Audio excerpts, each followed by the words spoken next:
Here. Larry? Here. Steve? Here. Jeannie? Here. The gang is all here. Notice of meeting? The meeting is properly noticed. Fantastic. I need a motion to adopt the agenda. So moved. Second. All in favor, signify by saying aye. Aye. 6-0. We are now ready for the interviews. The first one we have up here is Kayla Zombor. And she is our virtual. And Stacy, we'll start with you again. Sure. Before we start, the rules of engagement here for the process are up on the screen, and we don't have a big audience tonight, unlike last night, so appreciate respect of our candidates, and no booing or cheering, and let them Mike, finish their speeches. is she waiting to be Oh, she's here. Oh, she there now? Okay.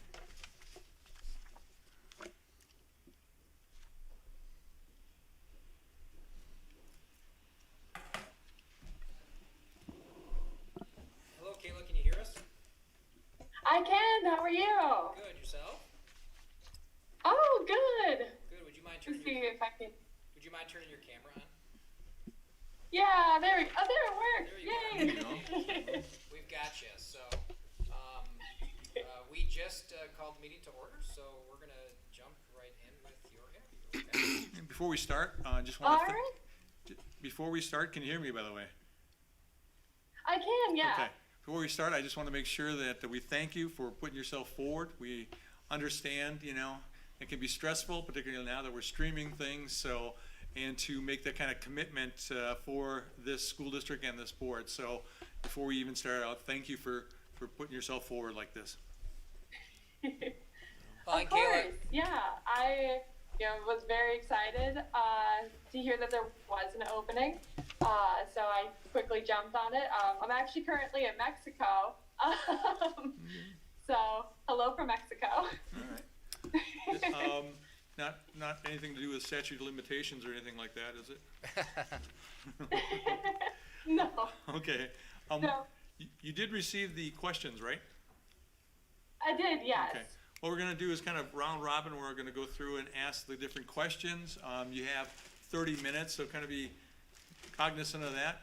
If there's time left over, you can ask us questions as well. So, and Kayla, one thing I would say is your view is only part of the table, so you'll hear some questions, but you won't always be able to see the speaker, so.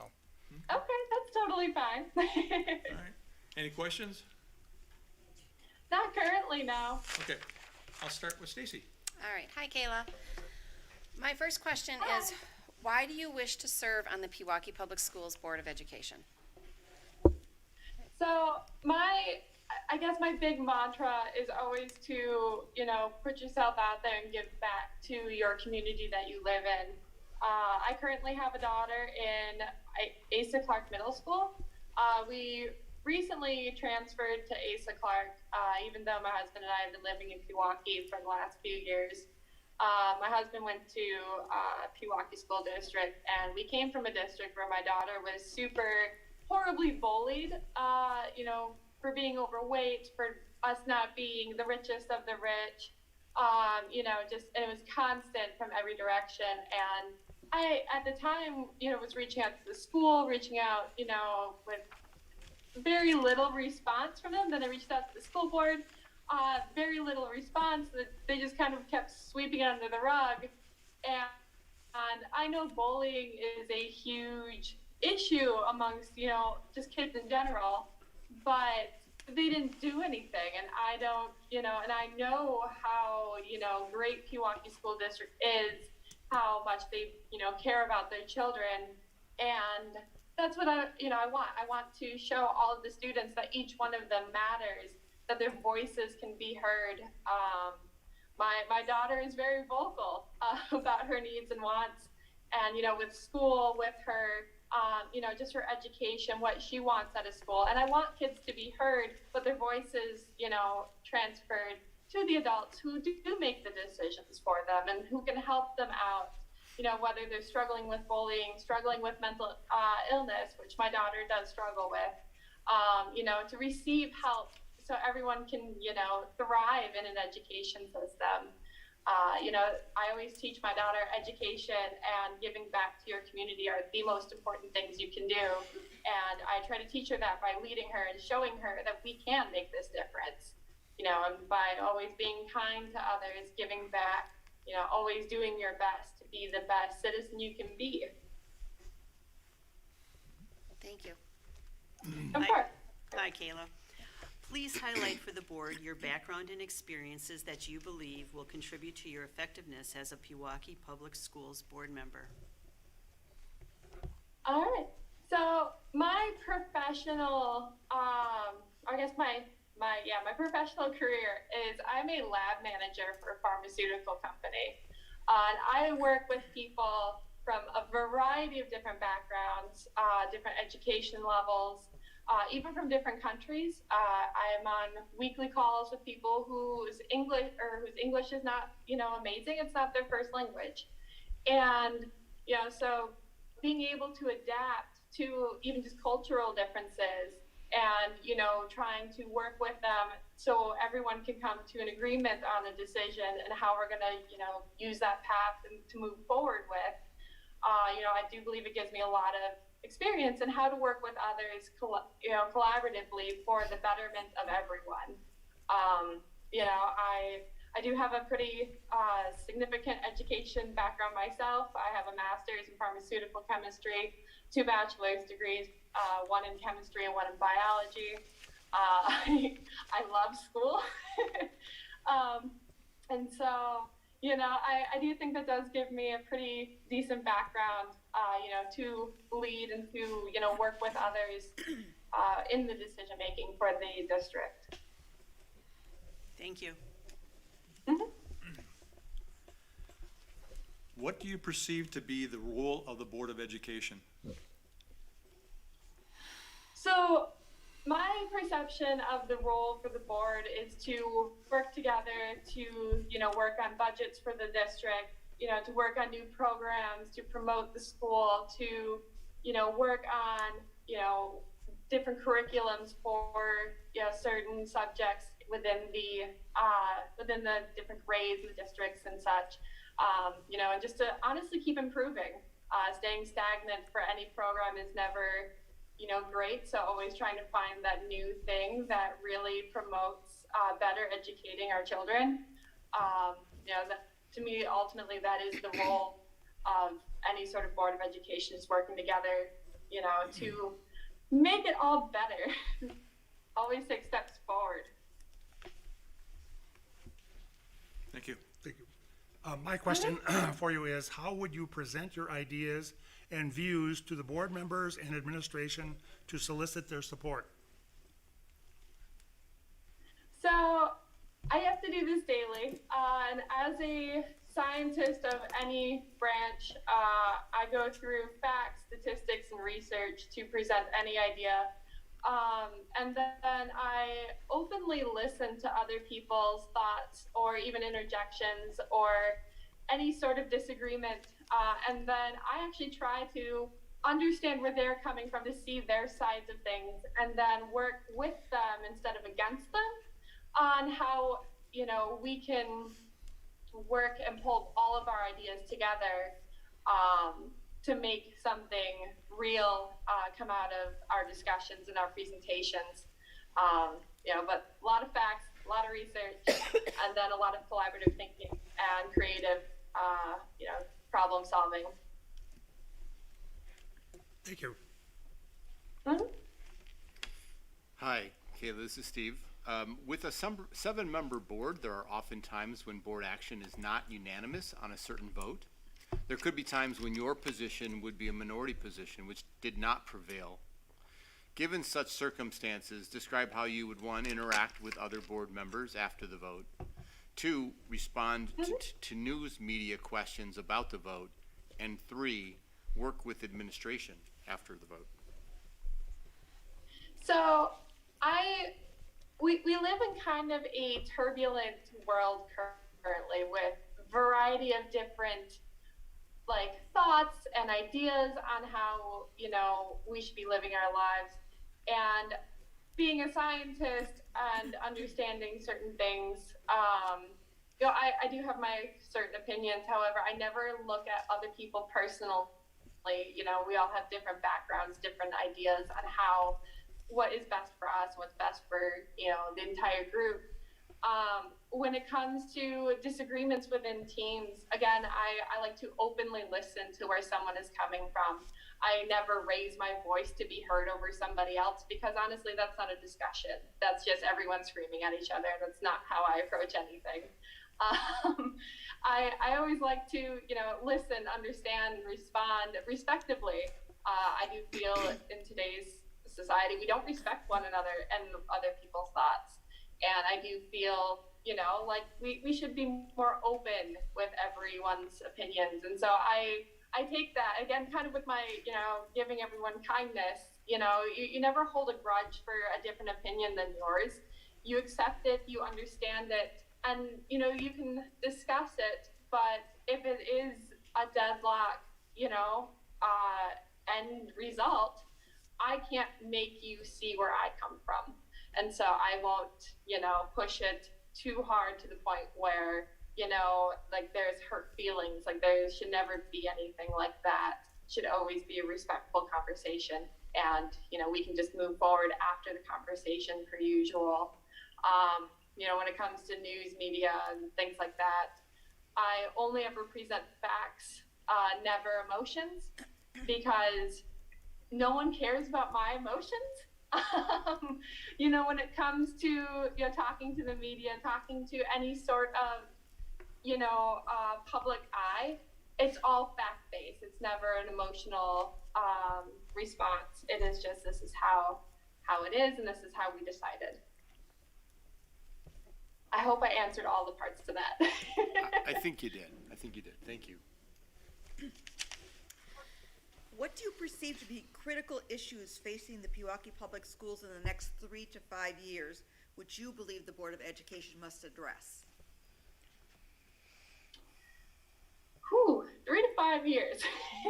Well, looking into the future. I do foresee we are still going to be working through, what does the world look like after the pandemic. And I do feel like that is going to be an ever-changing, look to it. And as the board, it is going to be a constant, discussion and a constant, how do we move forward with this?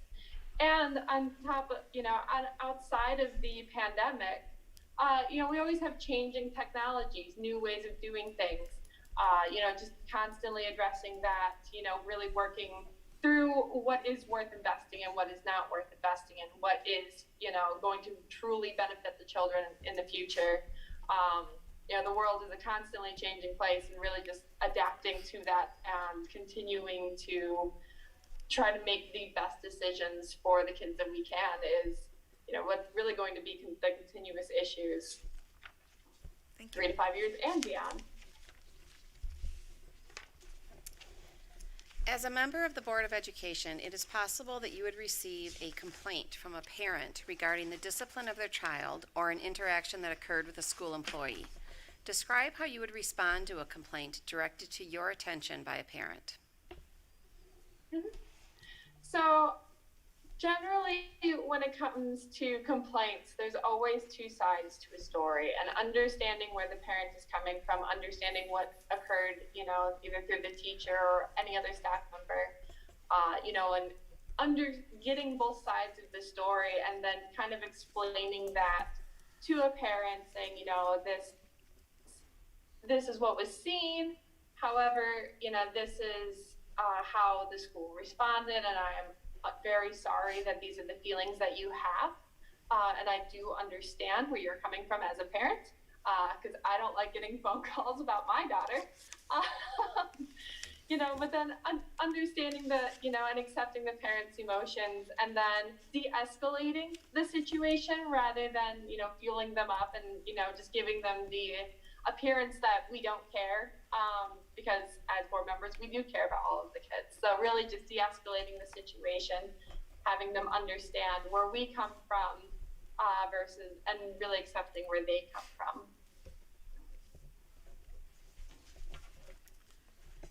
Board of Education members interact with a variety of people, including community members, parents, staff, and other board members. Describe your strategies for resolving conflict with a group or an individual. So, again, generally, understanding where everyone is coming from, working, being open, understanding cultural differences, understanding just general background differences, and listening, really truly listening to people, where they're coming from, why they have the thoughts that they do have, and then being respectful in my response, never trying to escalate a situation, really rather just de-escalate it. And even if it's a situation in which you can make a small change through compromising, has always been a great strategy for making it so both parties feel like they won. Not necessarily giving in to them, because that's not necessarily what the goal is, but compromising a lot of times does help situations. If it's unreasonable requests, obviously that is not something that you can necessarily compromise on and give into, but you can have discussions and really just explain and I guess work through it. Thank you. Mm-hmm. Describe the time commitment you believe is necessary to be a member of the Pewaukee Board of Education. So I am aware that there are meetings, so definitely the time commitment of the meetings, any further communication outside of that, whether it be complaints, emails, phone calls, and depending the situation, if there's something emergency like it, the time commitment is certainly always going to be higher than if everything is just calm and smooth. But definitely, really, it could be dependent on the situation outside of these standard meetings, these standard, just conversations in general. But really, just kind of depends what's going on. Thank you. Thanks. So a question I have for you is, what are the personal characteristics you possess that you believe would help you to be an effective board member? So I am an overly patient and overly friendly person. Not sure if you can tell by all of these smiles and stuff. That's not just because I'm on vacation. That's just who I am as a person. But I am also stubborn, but in a good way. In that I do, if I have an idea, I will give it my all. If I believe in something, I do give it my all. I push through. I find creative ways to problem solve a situation. But, in being patient, it is also that I'm a very good listener. I do listen to other people's ideas, thoughts, and then I try to work that into my strategy, not necessarily against them, but with them. I am a great team player. I, love talking to other people, getting their insight, really working with them. That's kind of me in a nutshell. Thank you. Mm-hmm. Kayla, I get to ask the final question. Oh. How have you been involved in your daughter's education? So I've been, in the words of my daughter, I am overly involved in her education. But coming from any preteen kid, that is probably a pretty fair thing. I have been involved since she started 4K, meeting with teachers, discussing just a variety of school education related things.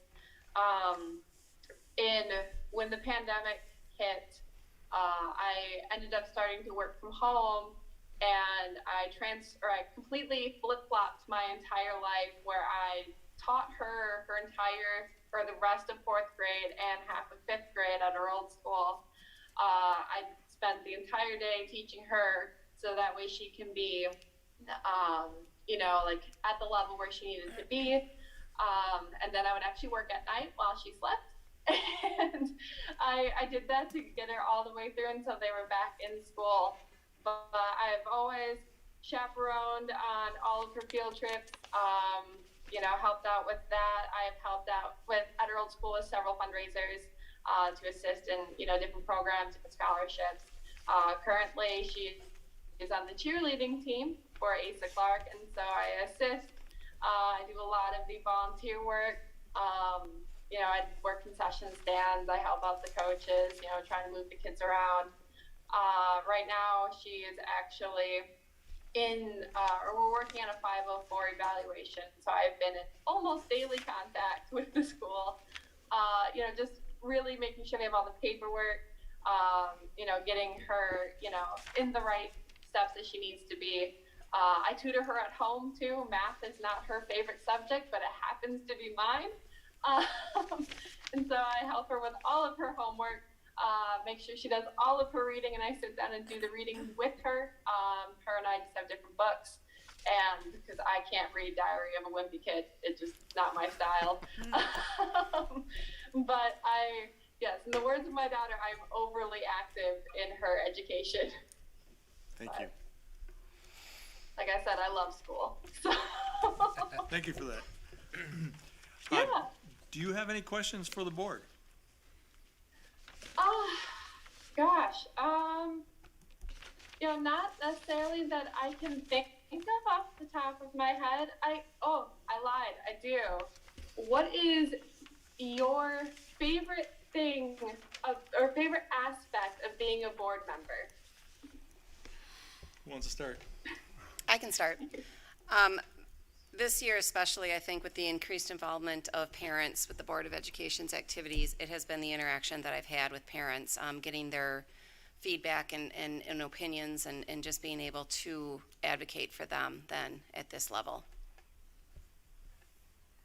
Kayla, I really like being able to bring the community voice into the conversation, to make sure that our community is represented in our thinking and our processes.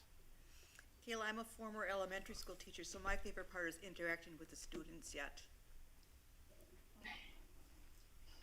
Very nice. My name is Larry, by the way, and my favorite part of it is really to see the progress of the students. And I was involved when we started our 4K program, and actually I think 2022 will be the first. They will be the first our graduating class from that 4K program.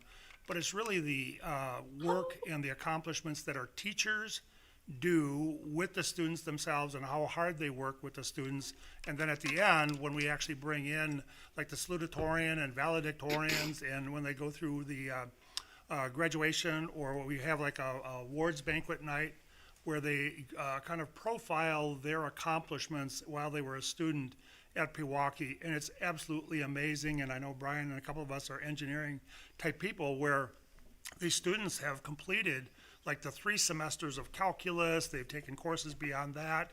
They have a very, very clear path as to where they're going, and whether it's a school in the state of Wisconsin or heading somewhere in a major East Coast or West Coast kind of school, that we're capable of producing students in Pewaukee that really, and again, I always kind of bring this up, we're opening the door to each child's future. And so living that mission and vision, if you will, for our students is really the greatest aspect. And we see it like every day, if you will, so. Hi, Kayla, I'm Ann.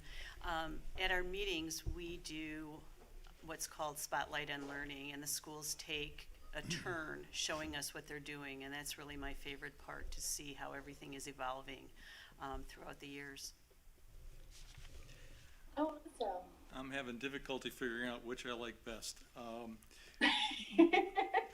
We spend a lot of time creating plans, strategic plans, and then executing them. And I think the real reward for me is when you see those plans show up in improvements to the district and the results those plans have on the success of the kids that graduate from here. I think that's you work hard on something, you want to see the results of it, and it's really rewarding when you do see those results. have one question. Wonderful. I have another question for you, just to clarify. On your application, you say that you lived in the districts for 2 years and a month, but when did your daughter actually start attending school here then? When did she start? She started this September. Oh, just this like, Yep, just recently. I had been trying to get her to transfer for the last 2 years, but at that point she was like, I don't want to leave my friends. So I did finally, well, actually this year she asked to transfer. I never really wanted to pressure her or push her. I just would, you know, present her the information and and especially because my husband graduated from Pewaukee High School and he started ASIC Clark in the school district many years ago. So he was able to kind of give her some ideas. Granted, it has substantially changed since he went. The ASIC Clark building is gorgeous. But yes, she did ask to transfer to Pewaukee for 6th grade this September. Was she attending under open enrollment at the old district? So so she is actually my stepdaughter, but I have known her pretty much her entire life and have been involved in her entire life. And we have a blended family where, so her mother lives in Heartland and we have 60% placement. But we work together as this crazy family unit. We spend all of our holidays together. And if you have a ex-spouse, it can be difficult. So really using that also to, I guess get different perspectives and work together for the betterment of the children. That is our daily life. But we spend all of our holidays together just as this giant blended family, even though she's remarried and has to have children. We are all one big family, and that's how we explain it to our daughter. And so, she comes from a very interesting background, but, we work together really well. But yeah, the struggles in her old school, just were too much for her at that point, and without any relief from any other direction, and like my constant trying to get some help for her, with the failing of that, she finally just had enough and came to Pewaukee. I guess I'm still but a we little. live in district. We Okay. live by Park Hills. So you lived in the district, but your daughter went to a school outside the district. How did they attend there? Was it Because she was also. Because she was She was living in both residents. both residents? So is the other Yeah. residents you used? Okay, thank you. Yeah, so her mom lives in district of the other school. That's what I needed, thank you. She's actually actively trying to move into Pewaukee. So. Perfect, thank you. Anything else, guys? Well, again, want to thank you for putting yourself forward. Really appreciate it. What it takes to come forward and to make that commitment. So thank you, and thank you for your time tonight. Of course. Have a you, Kayla. great rest of your interviews. Thank you. Thank you, Kayla. Appreciate it. Thank you. Bye.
see you. I know, I should be caught up by then. So, start out again, thank you for putting yourself forward, we appreciate that. We understand what it takes to put yourself forward, to be live streamed, and to make the commitment to be on the board, so thank you on behalf of myself and the board. You're welcome. Thank you guys for taking the time tonight and for your dedication as well. All right, hi Jennifer. Hi, Stacy. First one, why do you wish to serve on the Pewaukee Public Schools Board of Education? Well, there are a lot of reasons, but the big three are, I love and care about my kids, and I care about this community. Second, because I think we have a great school district, but I know we can do even better. And third, because of my wealth of experience and expertise, I think I could be a very valuable member to this board and really help our school district out. Good evening. Hi, Ann. Please highlight for the board your background and experiences that you believe will contribute to your effectiveness as a Pewaukee Public Schools board member.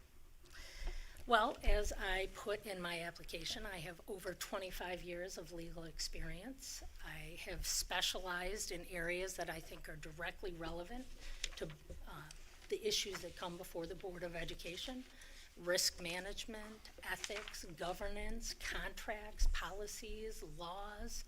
I even have a little bit of a specialty in marijuana laws, cybersecurity, supervision, oversight.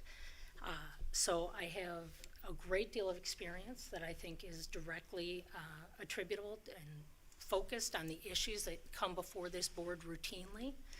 As I put in my application, I started my career as a prosecutor for the Securities and Exchange Commission, prosecuting white-collar crime. I did have some experiences there that I wouldn't have thought would be relevant to the board, but times change. I worked closely with the FBI and U.S. Attorney's Office.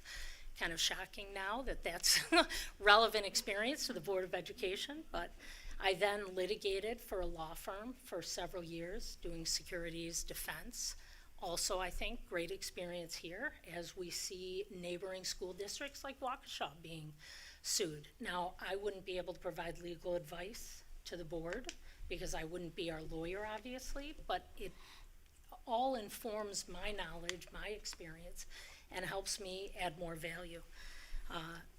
As I put in my application as well, with Northwestern Mutual over the last 20 years, I have been very involved in unique issues that have really broadened my experience in governance. I've served on many operational executive level committees and boards for Northwestern Mutual. I've worked with our most senior executives. I work directly with John Schlifsky, who is our CEO today. I worked directly with Skip Polliner for years before he retired, who is our president. I have gone before our NM Management Committee and Executive Committee. I understand how to evaluate complicated issues. I understand how important time is and time management is. So I would bring all of those skills, I think. I understand how boards operate. I understand governance processes.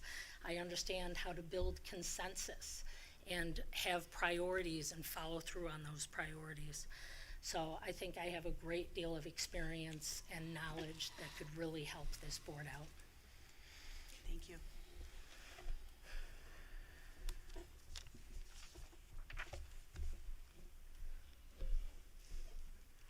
What do you perceive to be the role of the Board of Education? I perceive the main function of the school board is to be the community's voice in the school system. Our community elects 7 board members so that we can have broad representation of the issues that are most important to our school community. And I believe that it's our job to speak for our community, to speak for our students, to ensure that we have the right vision so that Pewaukee is the best school district it can be.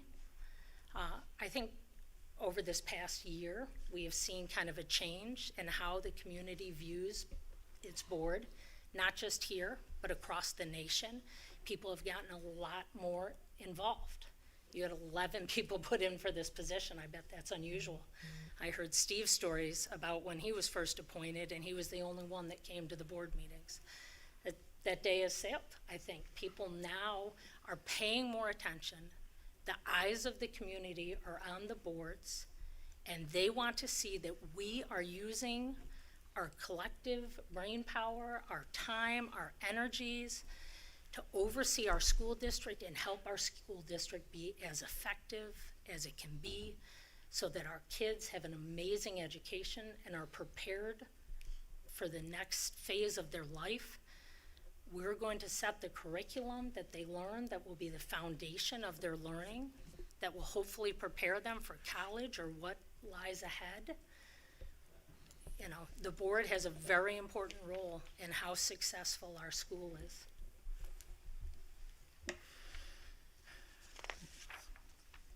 Okay.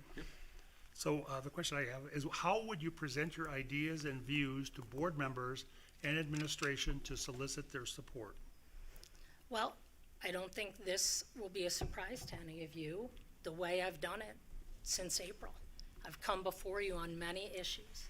I've been respectful, I've been prepared, I've been concise, although I might have gone over the 3 minutes here and there.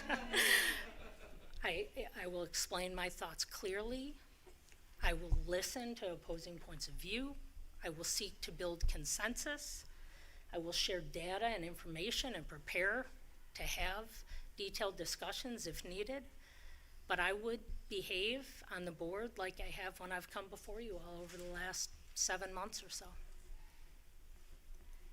Thank you.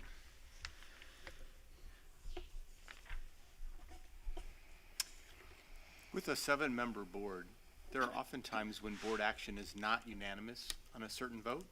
There could be times when your position would be a minority position and which did not prevail. Given such circumstances, describe how you would, one, interact with other board members after the vote, respond to news media questions afterwards, and work with administration. Well, I respect everyone's right to have their own opinion. As I said earlier, our community elects 7 board members because it wants differing views. It wants to make sure all of our community is represented. I'd expect there'd be issues we disagree on. Heck, I have seen issues you have all disagreed on in the past few months. I think maybe we're in an environment where there might be more disagreement, so I would expect that. But I also believe sometimes that debate and disagreements can lead to better decisions. So I would hope that our exchange, all of our experiences and knowledge could help us make great decisions. But even knowing that, you're right, there are gonna be times when my vote is in the minority, but that is democracy. That is what we're doing here. That's why we have 7 votes. I will always vote for what I believe is best for our school district, but I understand that reasonable minds may disagree. I think it's valuable, though, for the community to know where I stand. I think sometimes community members are less agitated if they know at least a couple board members agreed with them and understood where they were coming from and fought for their side. So I would make my position known. I would vote with my conscience. And to answer your question specifically, I would always treat all members of this board with respect. I'd be able to separate the disagreement on the issue with the relationship with each other. I would answer media's questions honestly and truthfully, and I would defend my position, and I probably would say the same things to the media that I said during our meetings. I would explain why I maybe was in the minority and what I voted for. And I would always help the administration in any way that they needed based on our decisions as a board. You know, I will say, I think you all know that I wrote the letter that was submitted to this board earlier this year that I think led to some very positive changes. I think it is really important for the community to be engaged, involved, and understand what issues are coming before the board and how the board is voting on it. And I applaud this board and the administration for taking the necessary changes and live streaming our meetings, putting our minutes on the board, putting board reports on the website, I think those are fantastic changes. And so the fact that we all disagree, well, that's not gonna be anything new to the community. And in a time where I think maybe some distrust was building in the community, I think those actions and being able to see where you all stood, I think really helped the community feel there was more transparency and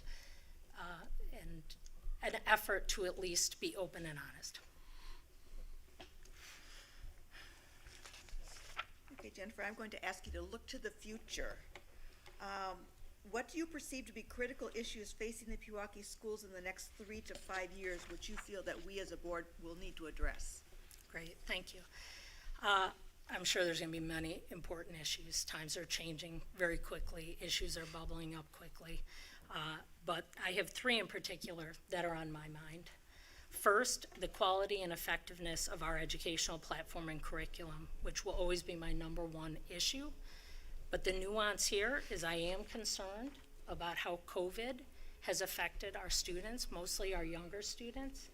The virtual school, the half school, the masks.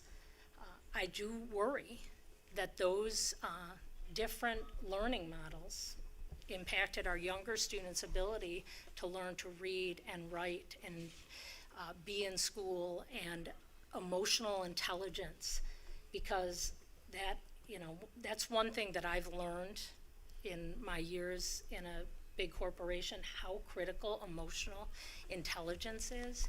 And our kids are learning that day in and day out by reading people's faces, by seeing their eyes, seeing their mouth. And I do worry that for a year and a half, a lot of kids weren't seeing those faces. I have friends who are kindergarten and first grade teachers, and they've told me how important it is to see the movement of the mouth when you're teaching phonics and teaching reading. I just can't imagine how hard that would be with masks on. So I am worried that some of our younger students, and obviously we're not alone in that, but it's something we really need to pay attention to and make sure they're not behind where kids a few years ahead of them were. So that's an important issue for me. Second, having the best administration staff and teachers possible. Always a concern, I'm sure, for this board, always a top priority, but it may be a bigger issue in the coming years. We're all aware of the labor shortages right now, and we're seeing for help signs or help wanted signs all over. I think there will be a trickle down to places like schools. I think the labor shortage will cause us to have more challenges in attracting and retaining talent at all levels, because we obviously have non-teachers that we need to fill positions. We're seeing it already in bus driver shortages right now. So I have a concern that there is going to be a ripple effect. We're seeing wages go way up. My 16-year-old daughter is making $15 an hour at a retail store. A few years ago, I think that would have been $8. If my 16-year-old is making $15 an hour at a retail store, that's gonna push up wages for everybody eventually, right? So I wanna know, how would that affect our budget and finances? How will that affect our ability to, as I said, attract and retain the best talent at all levels of our school, because they all matter? So that is something I'm very concerned about. And third, safety and security in our schools. Unfortunately, we have seen a steep increase in violent crime across our country. I just read earlier this week that murders were up 30% this year. So as we see violent crime increase throughout our country, obviously we have to be concerned about crime and safety and security in our schools. We have had 2 close contacts for my interest, over the last several years. We've had bomb threats. We've had people bring guns to school. Just a week ago, we had a junior high kid bring 2 knives to school. I know kids are threatened that they're gonna be beat up. I know kids are threatened that they're gonna be killed. I know several kids that were suspended in Horizon for threatening to murder people. This is scary. And I wasn't sure if I was going to share this, but my 8th grade daughter said to me a week or so ago, "I don't feel as safe at school anymore, Mom." And I thought, well, what does that mean? You know, where is that coming from? Is it possible she's just more aware of what's going on in society? Maybe. You know, maybe that's natural for someone who's 14 years old, who's becoming more independent, to be a little more concerned about what's going on in society. But maybe it's something in the schools. You know, maybe kids are getting a little more aggressive, and kids aren't feeling as safe. So those are 3 issues that are on my mind that I think will be important for the school in the coming years. As a member of the Board of Education, it is possible that you would receive a complaint from a parent regarding the discipline of their child or an interaction that occurred with a school employee. Describe how you would respond to a complaint directed to your attention by a parent. Well, first and foremost, I'd reach out to Mike. He obviously needs to be aware that a parent's upset and hopefully aware of the situation.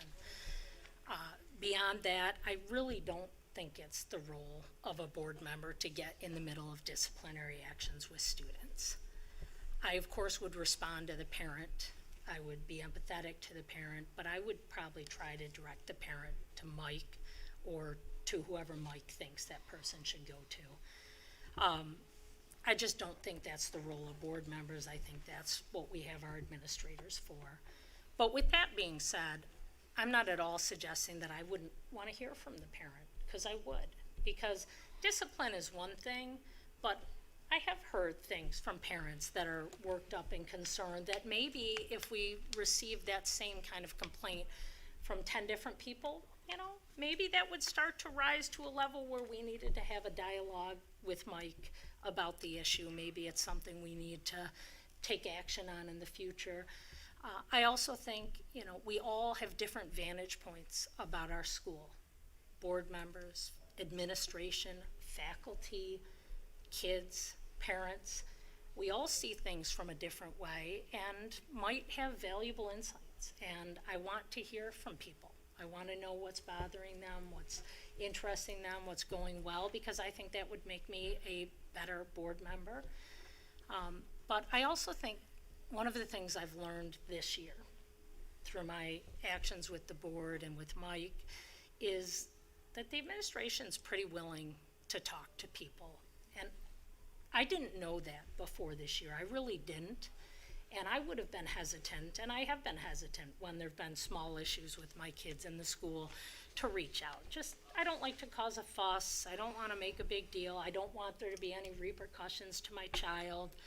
But what I've realized this year is that the administration is very willing to have open dialogue, and a lot of parents don't know that. And so I do think board members can help open their eyes to that and connect them to the administration to have the necessary dialogue. Board of Education members interact with a variety of people, including community members, parents, staff, and other board members. Describe your strategies for resolving conflict with a group or an individual. Open communication, transparency, giving the community a platform to share their views and be heard, and meeting with the administration. And I've got a good example, I think, that gives us a roadmap to how to handle those things, and that would be the proposed social studies curriculum this year. Tensions were already high. There was some distrust, I think, between members of the community and the board, and then social studies curriculum got put on the agenda, and people got even more worked up and concerned about what those changes might be. And I think Mike and Danielle did an amazing job making themselves available to let people come in and review the curriculum changes, sitting down with them and going over the curriculum changes. Mike sent a communication to all parents to explain the changes that were coming. Several board members here, if not all, went and reviewed the curriculum and communicated back to members of the community.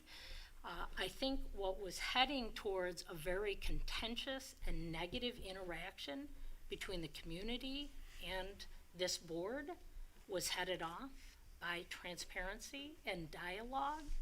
And I think it turned into a very positive interaction. So my answer to this question is that way.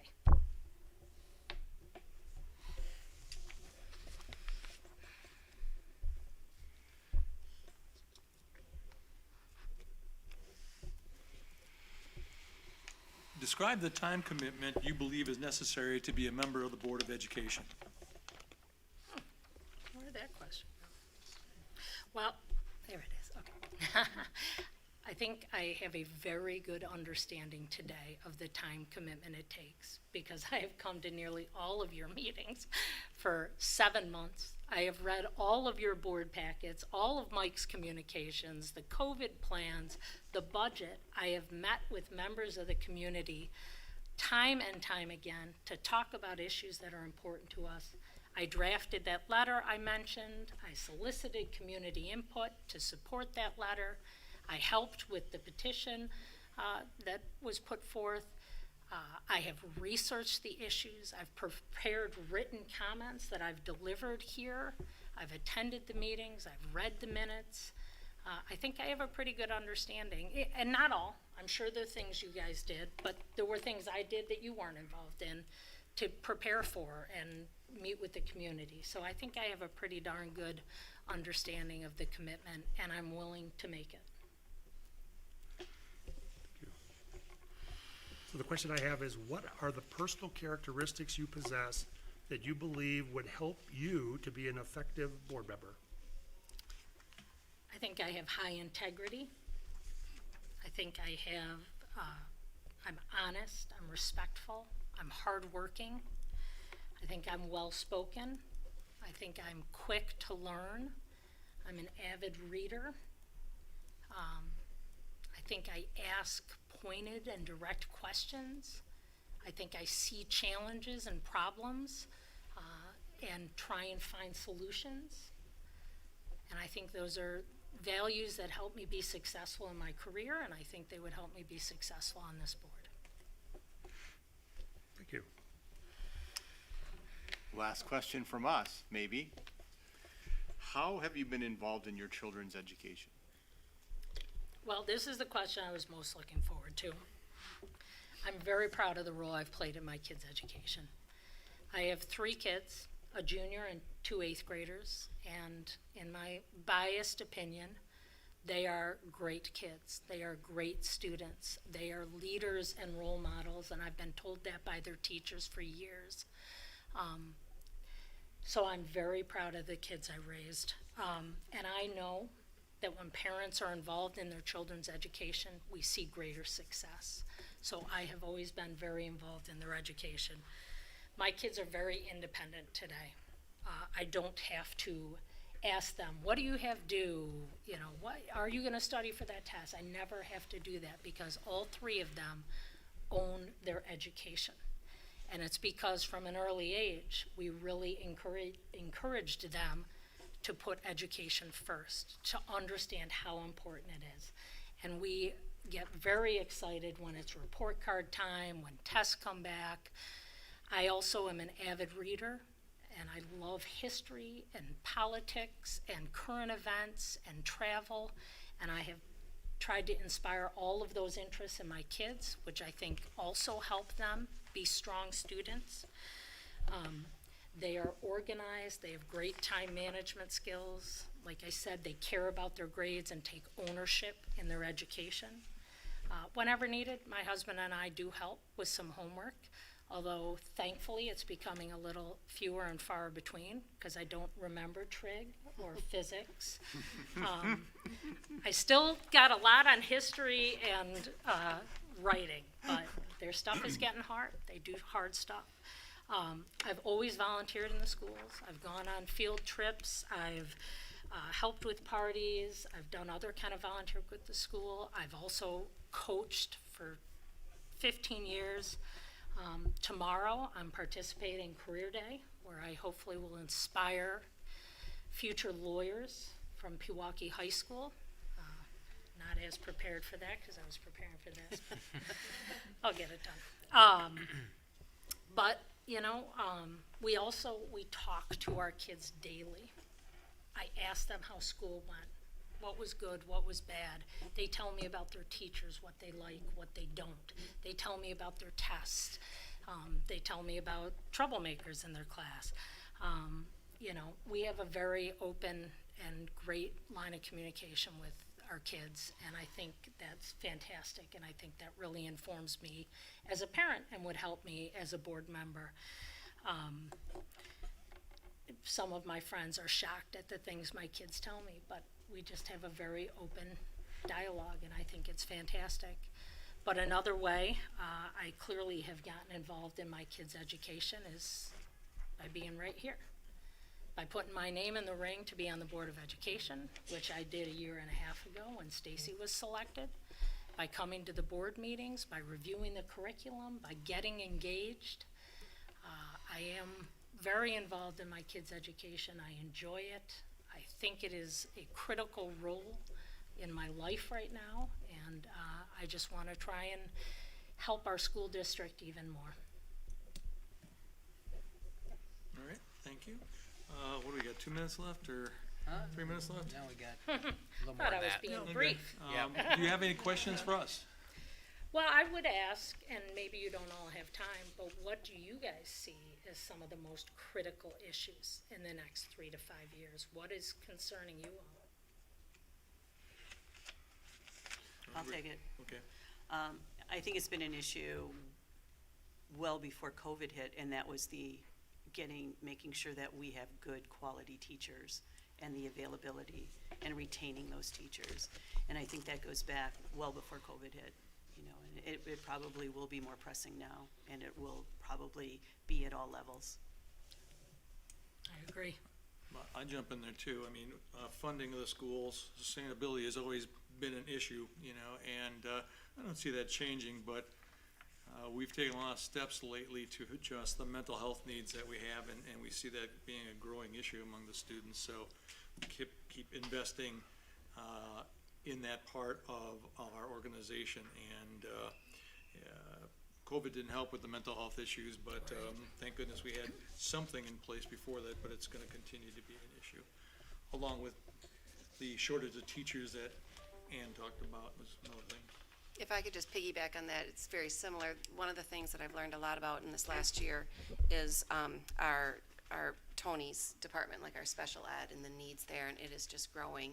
I told Tony I feel like part of the problem is he does a really good job. So then we attract families.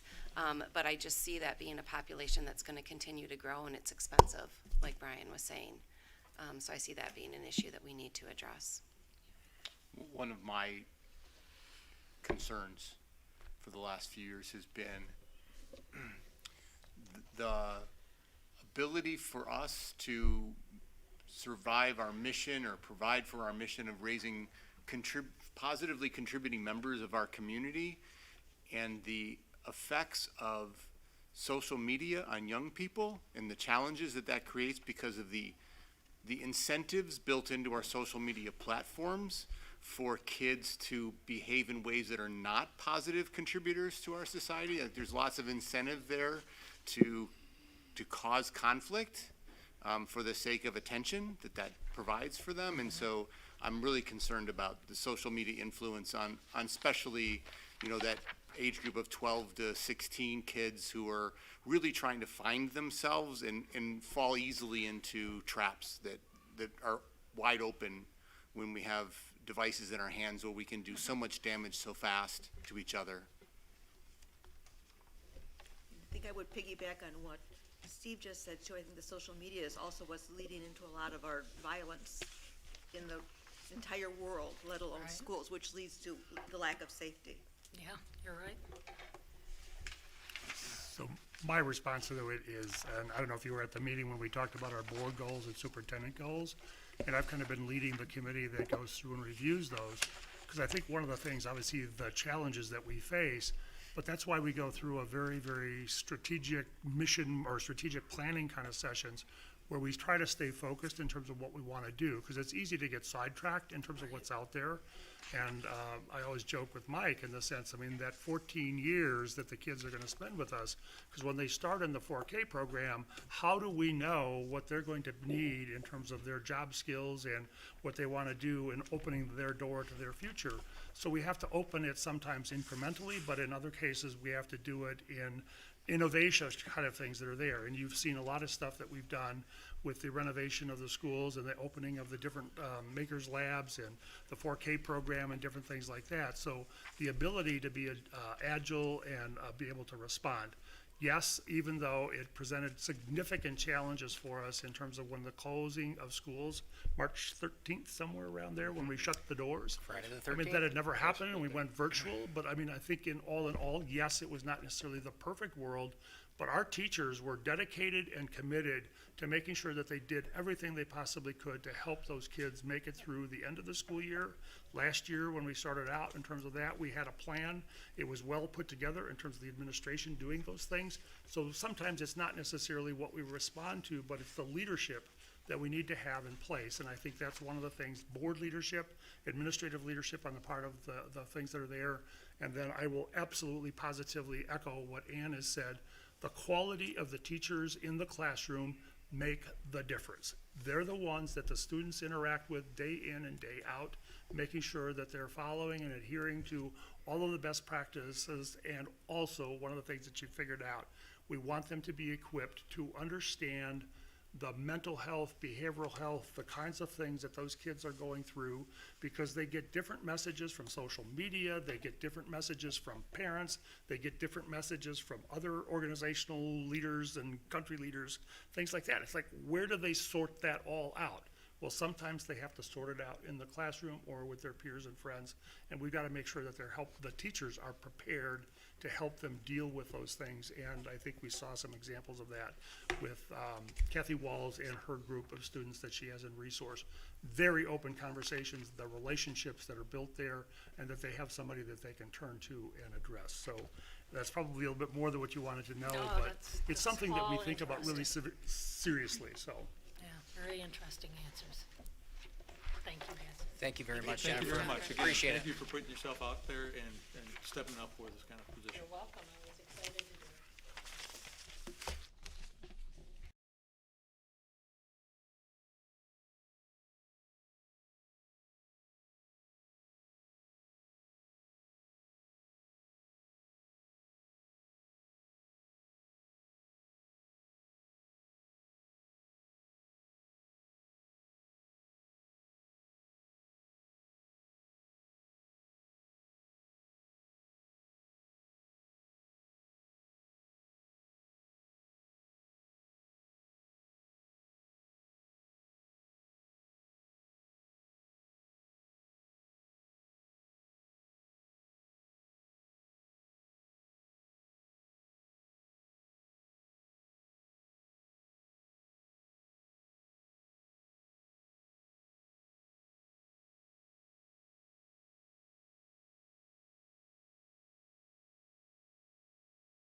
know if you've grown up with siblings, but he issued a challenge. Oh, boy. Yeah, boy. and they come home or come back here every year for the holidays. So every week we update each other with a picture of what our beard looks like, and then our family will be the deciders of who wins. All right. Yeah, so my wife's not thrilled. You know, You didn't get that memo, happy wife? yeah, she's like, I better not see crumbs. So, And my wife likes me with a beard, so that probably means she likes to have my face covered. So yeah.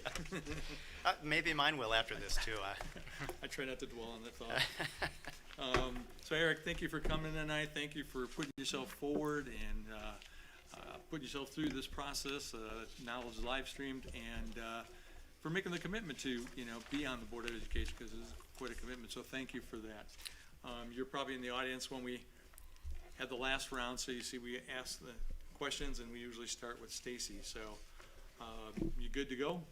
I'm good to go. All right. Why do you wish to serve on the Pewaukee Public Schools Board of Education? So, when I was thinking about this, I think simply it comes down to why are we all here? And that's because we care about the community we're in. We care about our children's education and what that will lead to for them in the future. And for my family specifically, we were living in Wauwatosa, and we were looking at moving. And so we ended up talking to 6 or 7 different schools: Whitefish Bay, Shorewood, the North Shore, Brookfield, Oconomowoc, and then we came and talked to the administration in Pewaukee, and we specifically moved here for the schools. I think that Pewaukee is special in a way that it gives you a small town feel, but it's fairly large still. And I think that it's special because of contributions from the dedicated parents we have, as well as community members like yourselves for serving as well. And I think that we have a responsibility to protect what has been built already, to continue to shape it, and also to strengthen it moving forward so it's here for the next generation. Hi, Eric.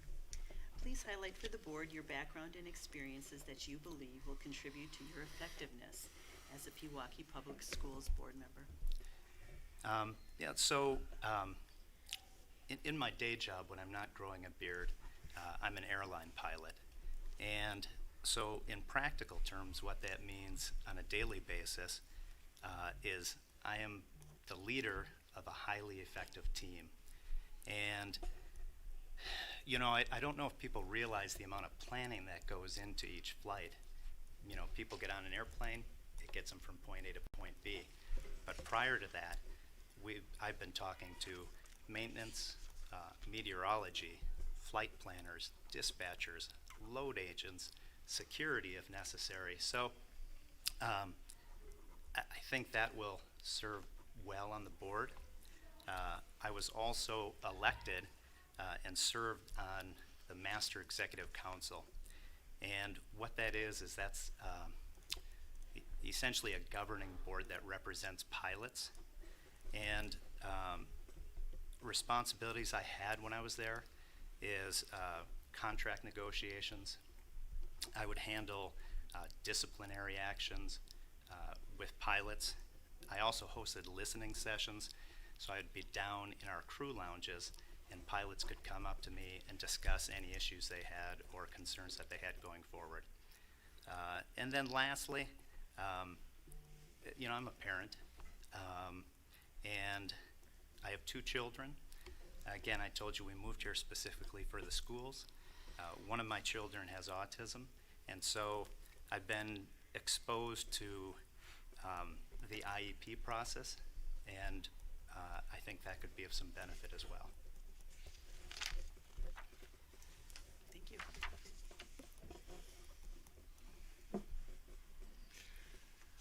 What do you perceive to be the role of the Board of Education?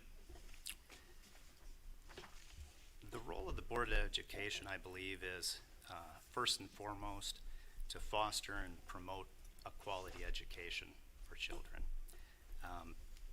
I also believe that they have a responsibility to set policy. And then lastly, I think the board has to provide the necessary resources and then collaborate with the superintendent to ensure that those goals are being met.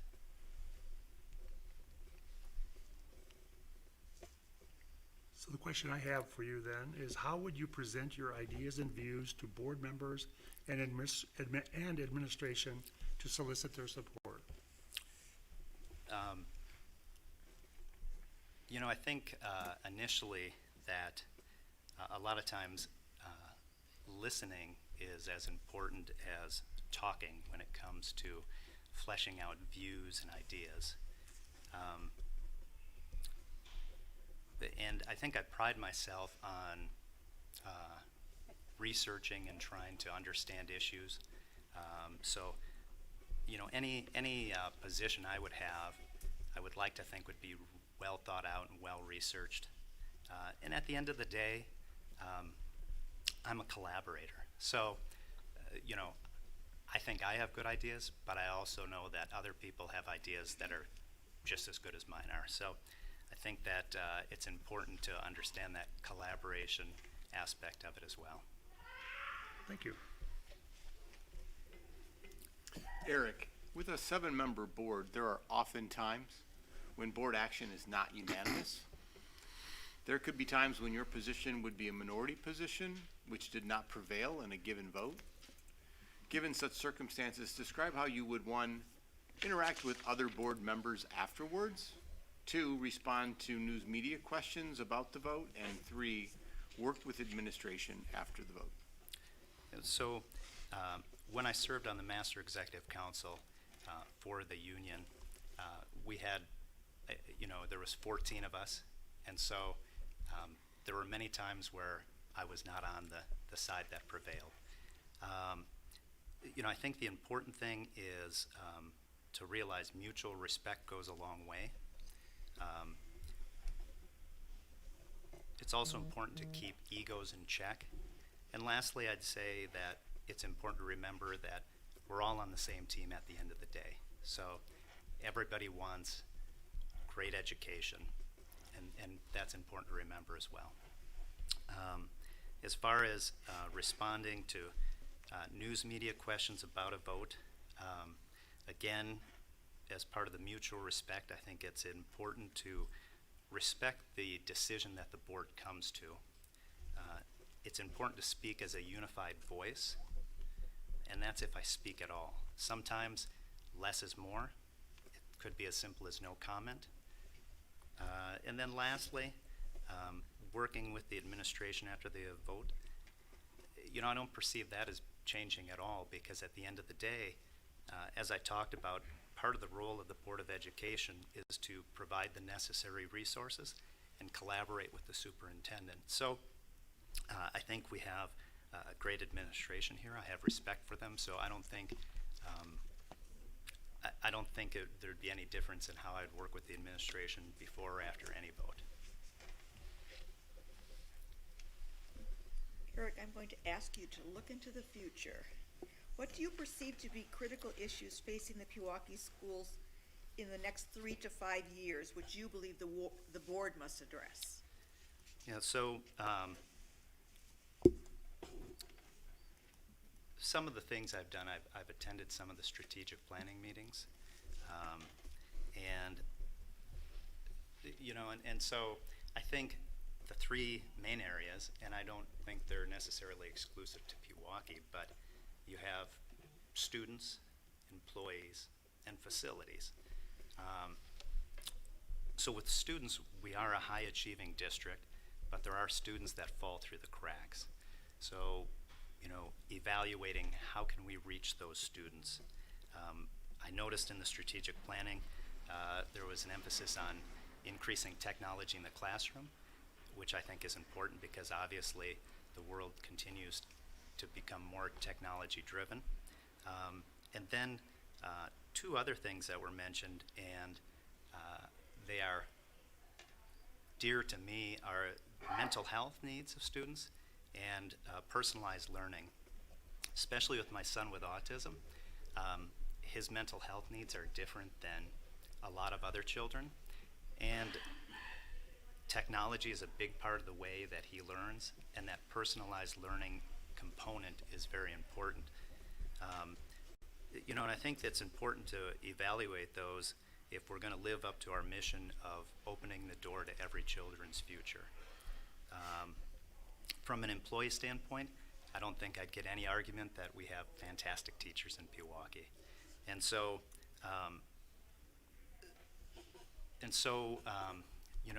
there would need to be a constant evaluation of, do we have the proper retention strategies in place?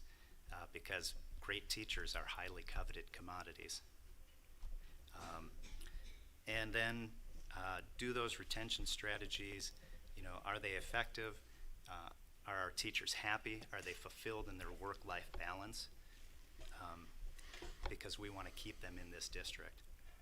And then as far as facilities, and again, I mentioned that I attended strategic planning meetings a couple of years ago on this, and then it ultimately led to the referendum that was passed. But there's long and short-term maintenance needs.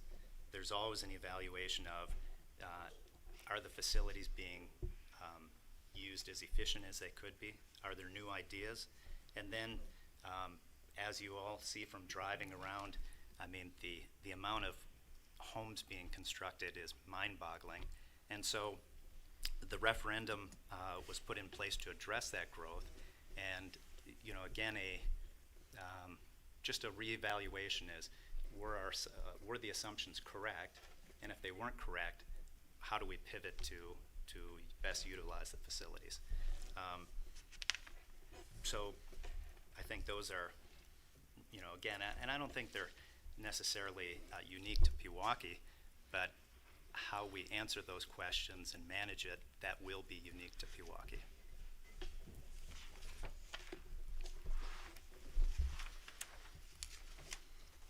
Eric, as a member of the Board of Education, it's possible that you would receive a complaint from a parent regarding the discipline of their child or an interaction that occurred with a school employee. Describe how you would respond to a complaint directed to your attention by a parent. Yep. This is another situation where I think that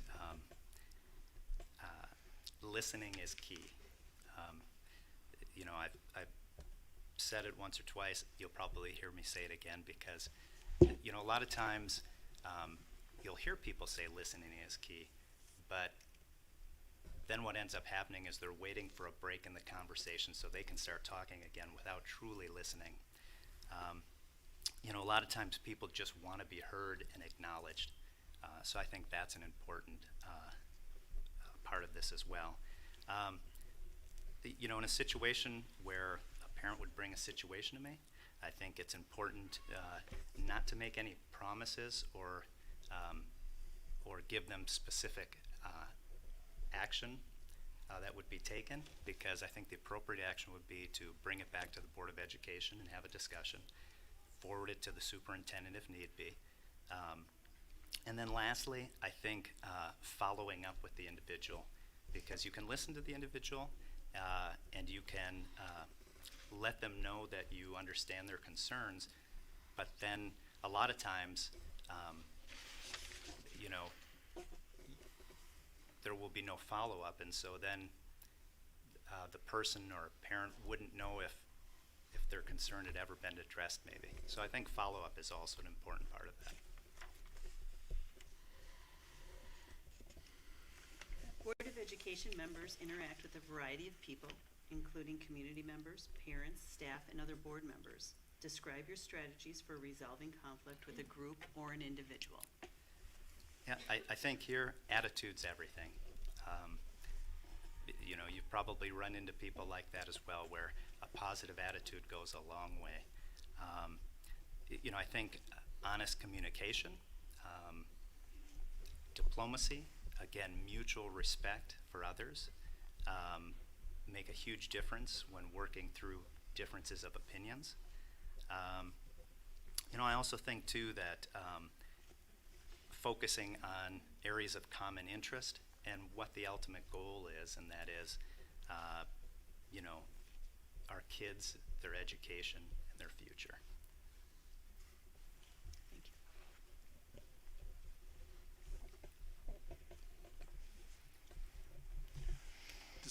Describe the time commitment you believe is necessary to be a member of the Pewaukee Board of Education.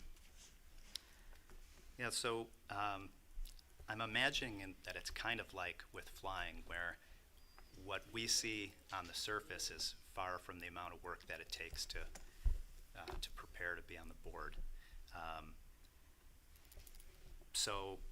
You know, I would imagine that it's a fair amount of time, depending on what's on the docket, how much research, you know, an understanding of a subject matter has to be gathered before coming to a meeting.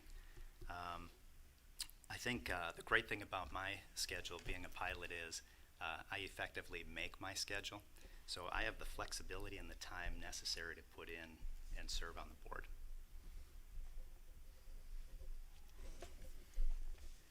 Thanks for that answer. I was like wondering how you do that with pilot, flying, all that stuff, so. Yeah, like I said, it's based on seniority. I'm fortunate that I have a bunch of seniority, so I can essentially Okay. make the schedule that I need to have. Okay, Eric, the question I have for you is, what are the personal characteristics you possess that you believe would help you to be an effective board member? Yeah, I think I'm a fairly calm individual. I think I'm patient. I am a dedicated person. I come prepared, I like to believe at least. And I think that I'm a team player as well.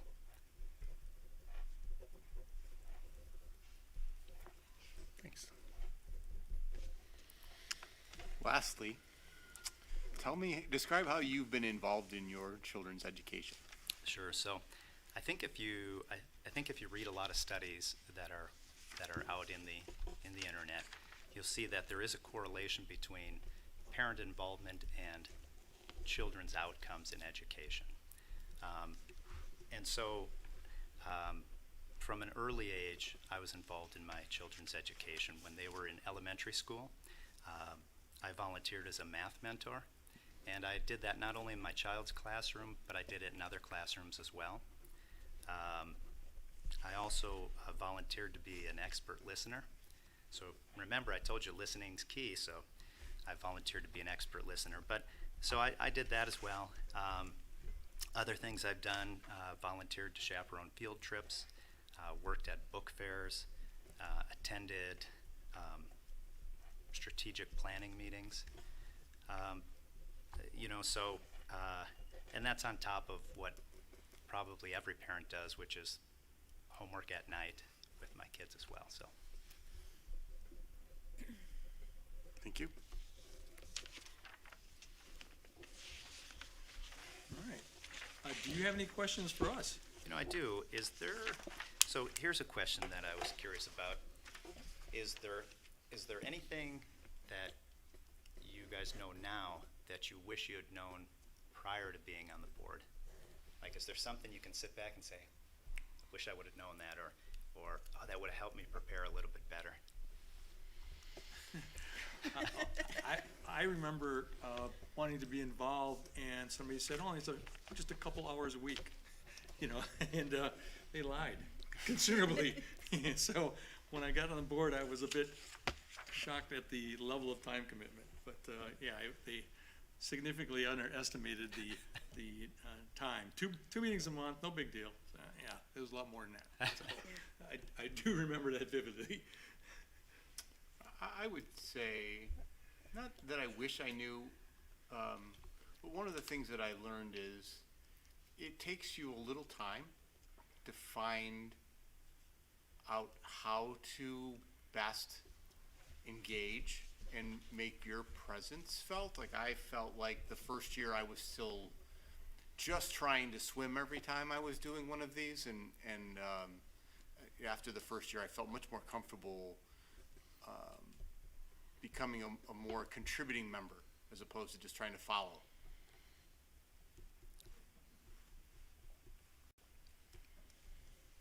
You're all looking at me because I'm the newbie on the board.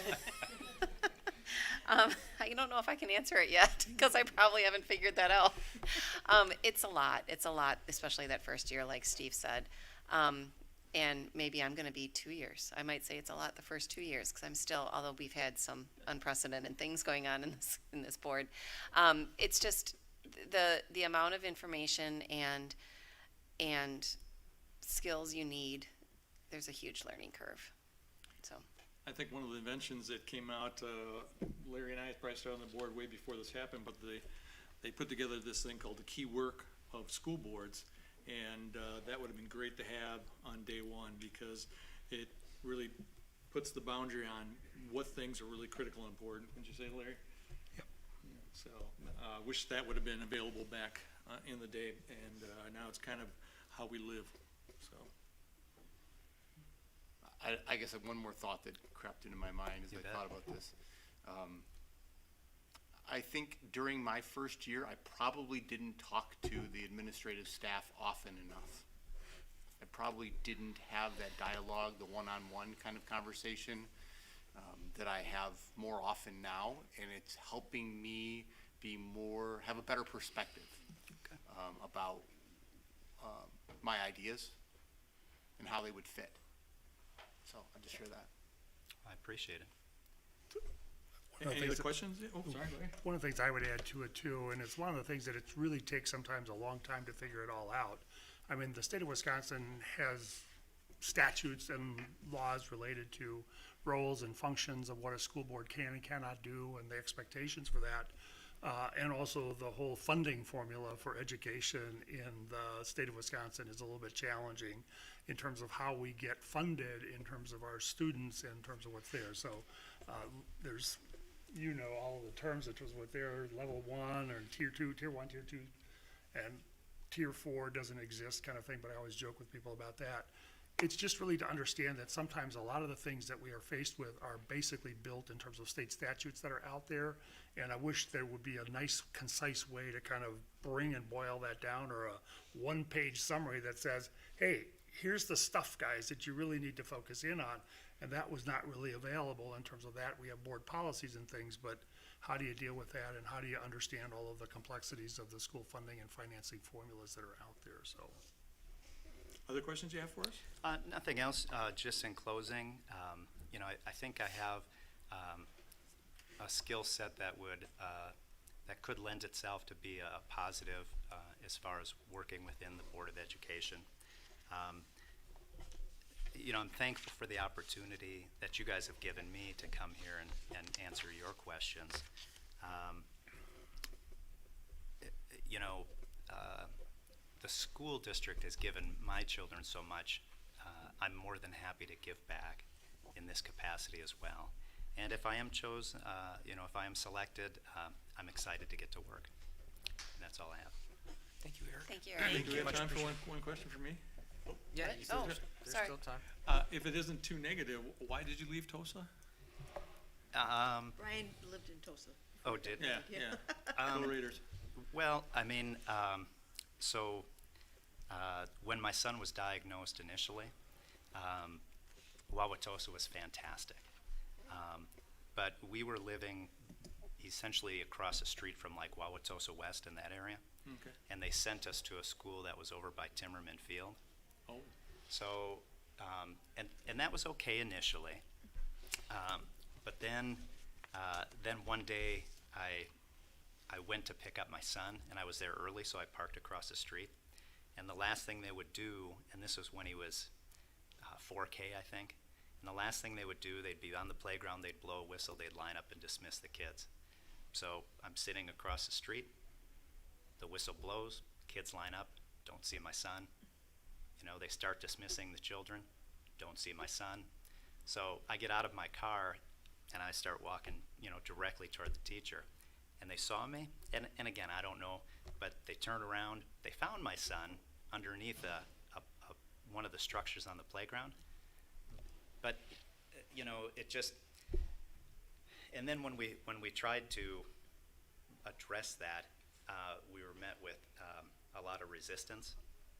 Okay, that's good for me. So I Thank you. mean, you know, I mean, and I hope that's not too negative for you. No, that's. But I thank mean, you. that was, you know, that was pretty eye-opening, so. Well, again, let me end by thanking you for putting yourself forward, coming here, putting up with the interviews and being streamed. So, again, making that commitment. So thank you. It's my first time being streamed.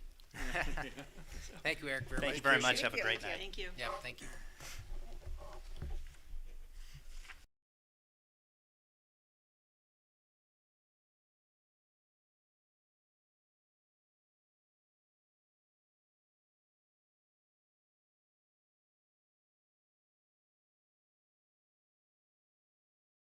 That was a good one. I knew we weren't gonna get through your interview without a, what down is it? Sat through many, many football games with this lady. Yeah. Pretty close usually. I will bring passion to the board Yes, you do. and my energy. And now that I know that Brian's a former Tosa East Red Raider, does it count that I went through the school system till I was a sophomore? Tosa East? Yeah, well, the painful part is my middle school is now a nursing home, so Oh. that's kind of an eye-opener. Mine's still standing. Go Orioles. So, so first of all, thank you for being here tonight. Thank you for putting yourself forward, putting up with the streaming and making that commitment to serve on the board. So thank you for that. My pleasure, and thank you for selecting me, or not selecting me, selecting this interview process. You probably went to school a little bit. You saw how we were doing things. So any questions before we start? Be gentle. No, I'm ready. All right. So, all right, Stacy, if you I'll start lob you a us off. soft one, Jan. Why do you wish to serve on the Pewaukee Public Schools Board of Education?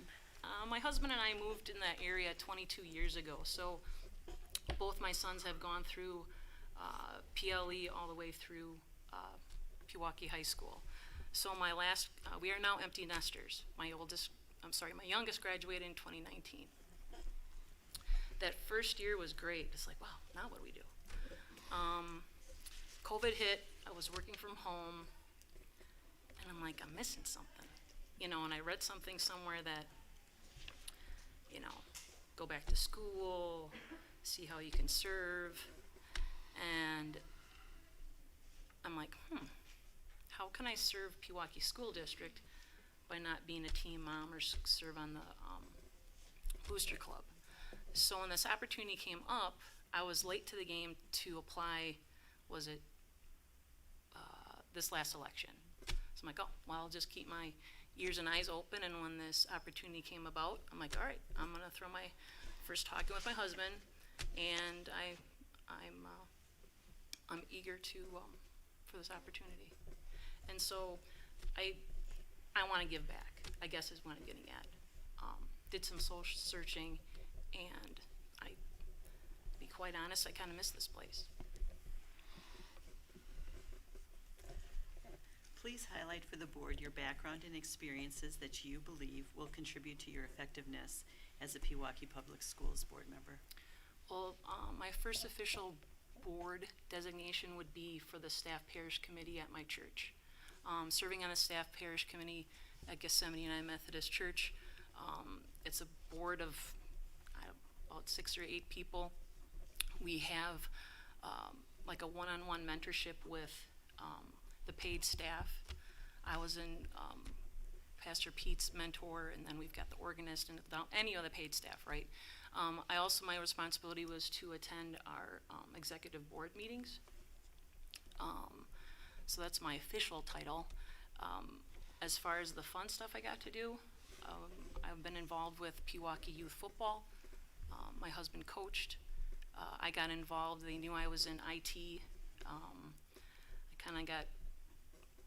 I volunteered, let's just put it that way. I did volunteer. So new website was rolled out, communication liaison, team mom, that type of thing.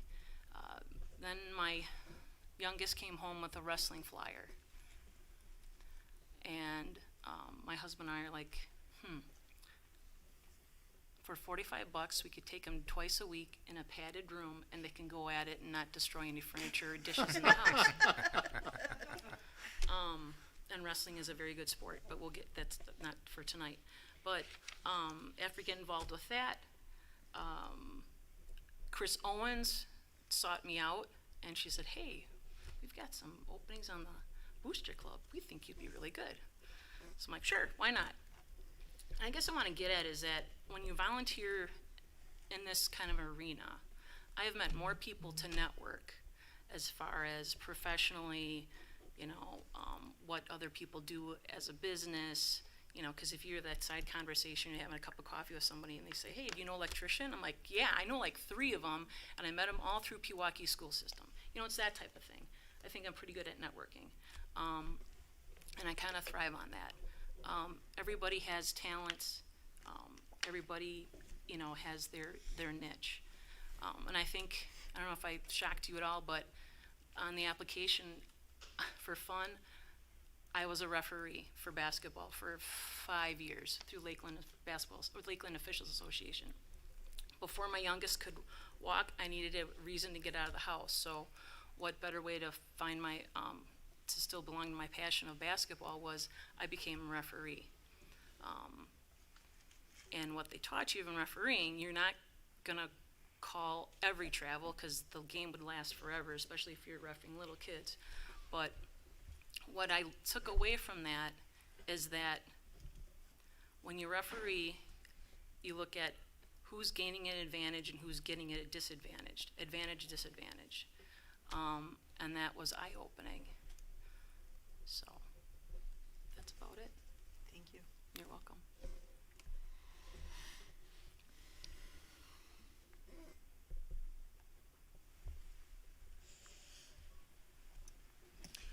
All right, what do you perceive to be the role of the Board of Education? Excuse me. Be a vibrant, active participant on the Board of Education, number 1. Number 2, ensure that every child has an opportunity to learn and grow and become ready for the real world once they take that tassel and move it over, and now you're a graduate of PHS. Also take into account parents and the citizens of Pewaukee. Being here for 22 years, our neighborhood in Springdale Estates is now turning over. And new families are moving in. And you look at house prices right now, and even on any, subdivision Facebook page, do you know of anybody that's selling their house before that sign gets into the ground? I know somebody that wants to move here. Well, why they want to move here? It's because of the school district, right? So, listen and understand their concerns. And also, we are governed by the state of Wisconsin using those guidelines as well. So how would you present your ideas and views to board members and administration to solicit their support? Well, there's actually a policy that's written that I read. In order to get a new topic on the agenda, I would submit or call or email the superintendent or the president of the board, letting them know what the topic was, and then in a couple weeks, hopefully get that topic on an agenda.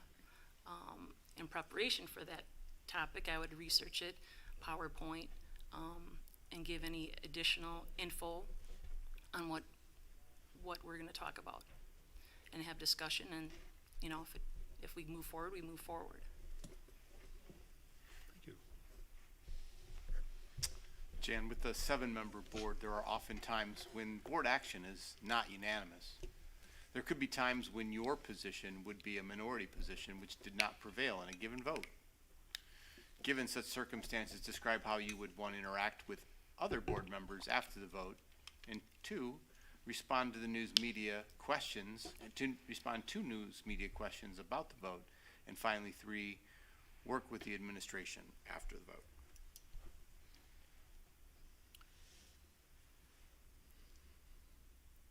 There's 7 people on the board.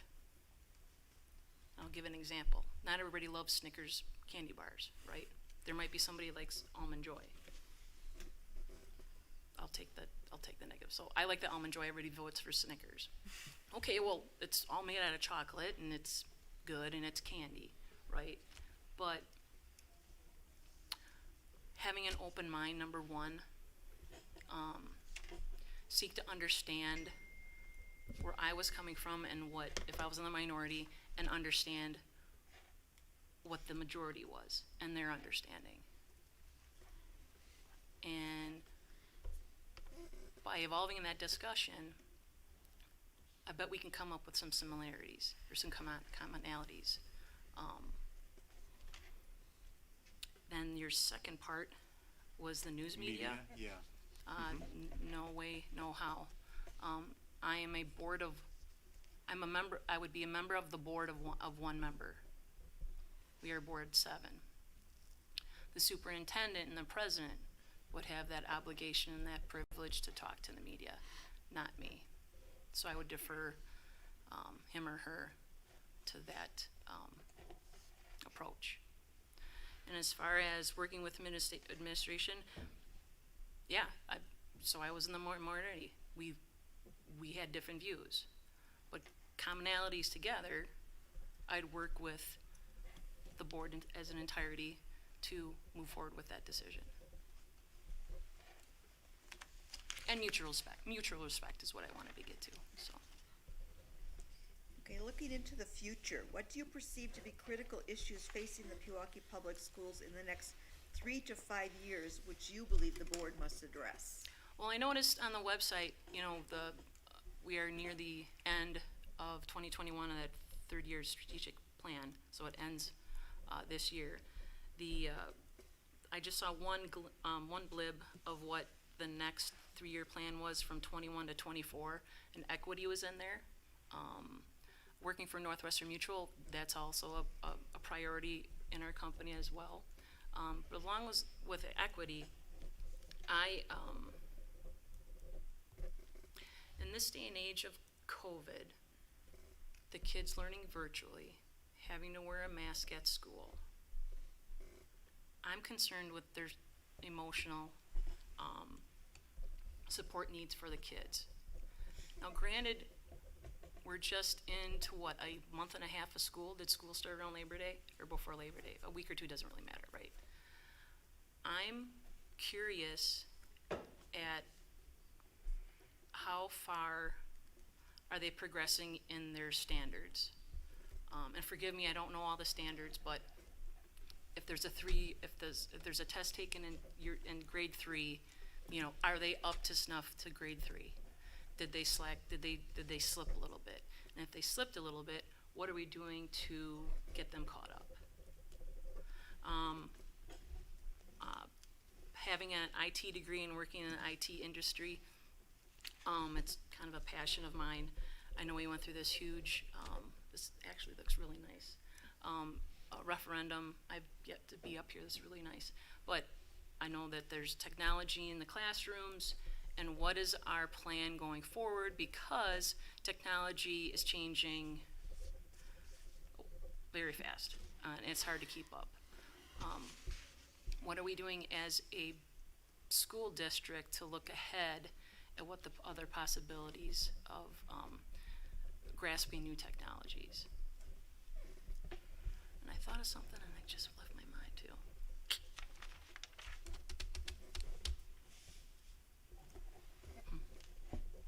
Can't think of anything.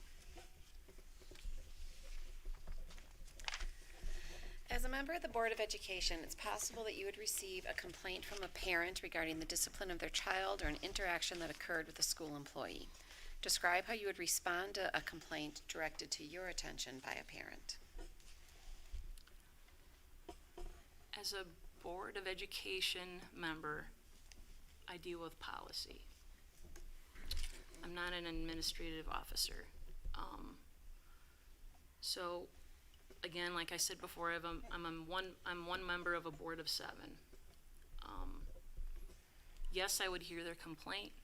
Yes, I would show some empathy. Conflict resolution can be dicey. No one likes conflict, right? But it's in your approach, and once you get the emotions calmed down and you state your opinion, your fact, my big thing is, what I've learned is, did you talk to that person? say it was the employee, and they said or did something. Well, did you confront them and say, I didn't appreciate what you did? Or did you did not want that confrontation and immediately went home and started blasting out an email? A lot of, and I think this is probably for roughing all those years. If a coach is complaining he's not getting any foul calls, and you sit and you listen to him, what are you saying that I'm not? Give me a number. Who's grabbing her? I can't give you a number. Well, if you can't give me a number, I don't know where to look. So if you have that discussion, that honest discussion with somebody, and say, I'm a board member on the Board of Education, please email us or reach out to the superintendent, and we will listen.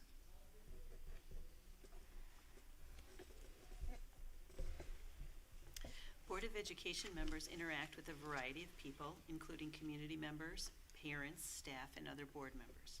Describe your strategies for resolving conflict with a group or an individual. Well, number one, you're ambassador of the school district, right? So you're kind of like you guys are gonna like this, a cheerleader for the school district. To be a good steward of the community, 24/7. So someone answered this in my last question. So resolving a conflict with someone is, again, all emotions aside, and sometimes you just want to get it off your chest, right? Because you feel so much better when that happens. But after the dust settles, have empathy and compassion and listen. And then you give your advice or how you'd handle it. And again, if it's something that they don't feel that they're being heard, send a communication out to all the board members and the superintendent, and hey, maybe bring it up at a public comment at a school board meeting.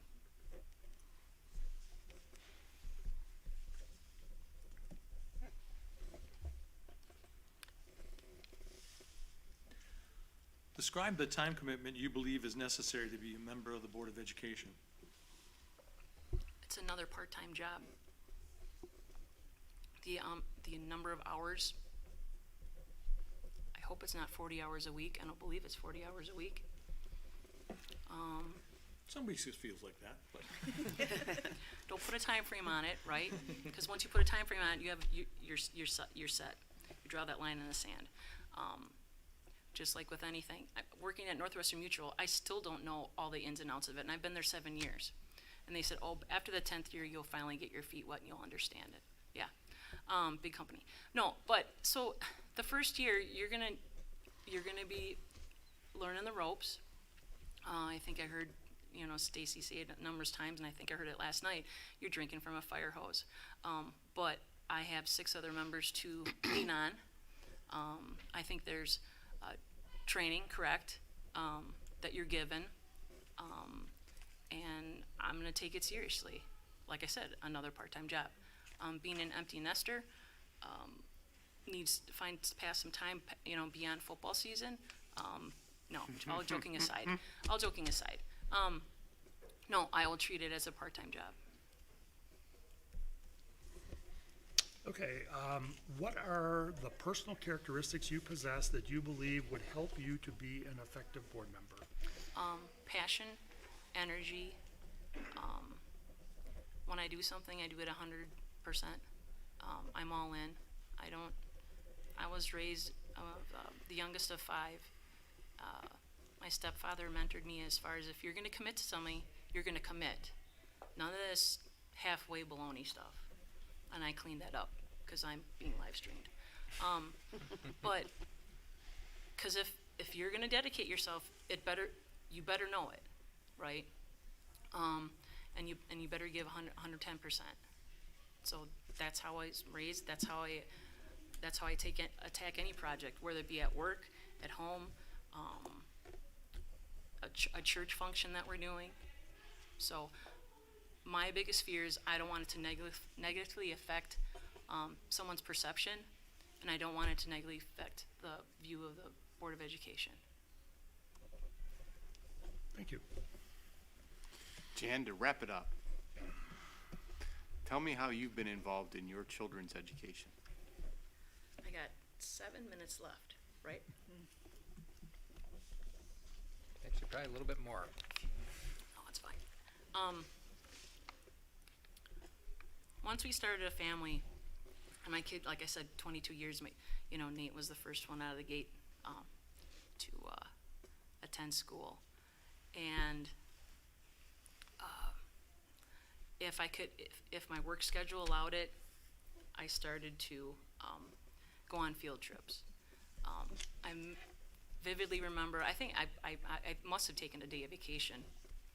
That outdoor activity, what you used to call it at PLE, where it was like all fun and games and stuff. And Field day. I was a kid that day. I think I still am a kid.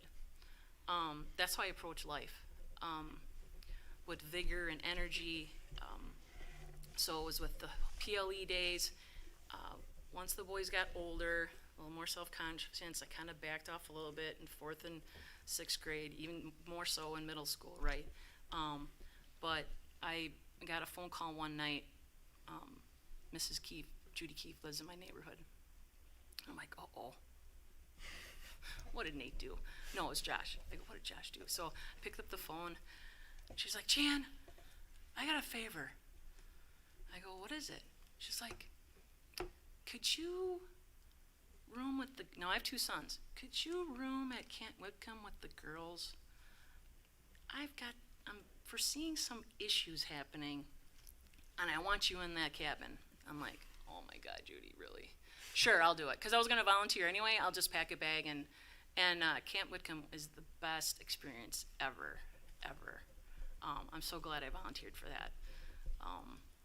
I was happy to come home to my own bed and get a nice restful sleep. But those 2 days was a blast. And it was miserable. It was cold and rainy and windy. So I learned my stripes for that, my last field trip.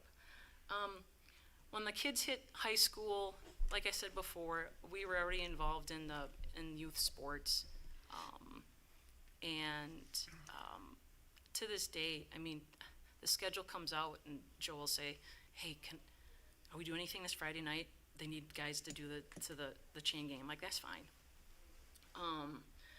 We help out in the community whenever possible. We were fortunate enough to hold wrestling sectionals, I believe it was. And I was so excited because I'm like, oh my God, I'm almost a whole year without watching wrestling. And I get here, I'm like, where's everybody? And they said, well, due to COVID, we only have the lightweights. We only have from 106 to 132. I'm like, oh man. But the night went fast. I got to see wrestling, scoring. I guess it's in my blood. I'm known for Jan the Packer fan, but I do bleed black and red. We are hosting wrestling sectionals again. I know this you year, are, So. and we have a pretty good chance. So, And you'll get the whole show this time. again, I just want to thank you guys for this opportunity. There's probably there's a wide range of expertise of candidates that you've interviewed. I just want to thank you again for this opportunity. Well, again, thank you for putting yourself forward like that. Do you have any questions for us? Eric had a good question, and so I'm not gonna lie and say he took my question, but, I guess for the first, so no offense, Stacy, you're still learning, right? For the rest of the senior, board members, when do you feel that you're in your zone and you got, not to have everything handled, and take COVID aside, just throw 2019 and 22 out the window. Beyond those years, when did you feel comfortable in your skin as a board member? Can we separate the funding of schools out of that? Yeah. Because that takes a significantly longer time. Yeah. That one is really hard to get your arms around. Well, right. I think for me, it was probably my 3rd year, I think, finally getting the wheels rolling and stuff like that. Other people have different experiences, and now I think we do a much better job of onboarding. There's not much more things available from the WASB. We talked about the key work of school board, so I think the materials and how we do things are much better than when I started. And that, will shorten your lead time, I think. Anybody want to jump on that? I guess my experience just goes back to that first summer session that WASB puts on, my first year. So I came on in April. Okay. And it was July, and I went to one of the finance sessions. And the gentleman said, how many are here, first timers and stuff? And he goes, I hope you're planning on running for 2 terms because it's gonna take you 5 years to figure out what you don't know about financing. And I would totally agree with that. I'm 5 years in, and I still need to listen to John all the time, going over it constantly. So that really, to me, that's, I don't wanna say overwhelming, but you really have to. It's a tough nut. It is, Yeah. it really is. But I think everybody makes you feel comfortable, and they kind of take you under their wing. So it's been a great experience. Yeah, I would say it took me a couple of years. It wasn't quite as difficult for me because of the fact that I was employed here, and I'd been going to school board meetings for years and years and years Right. already. Right. So I knew the culture.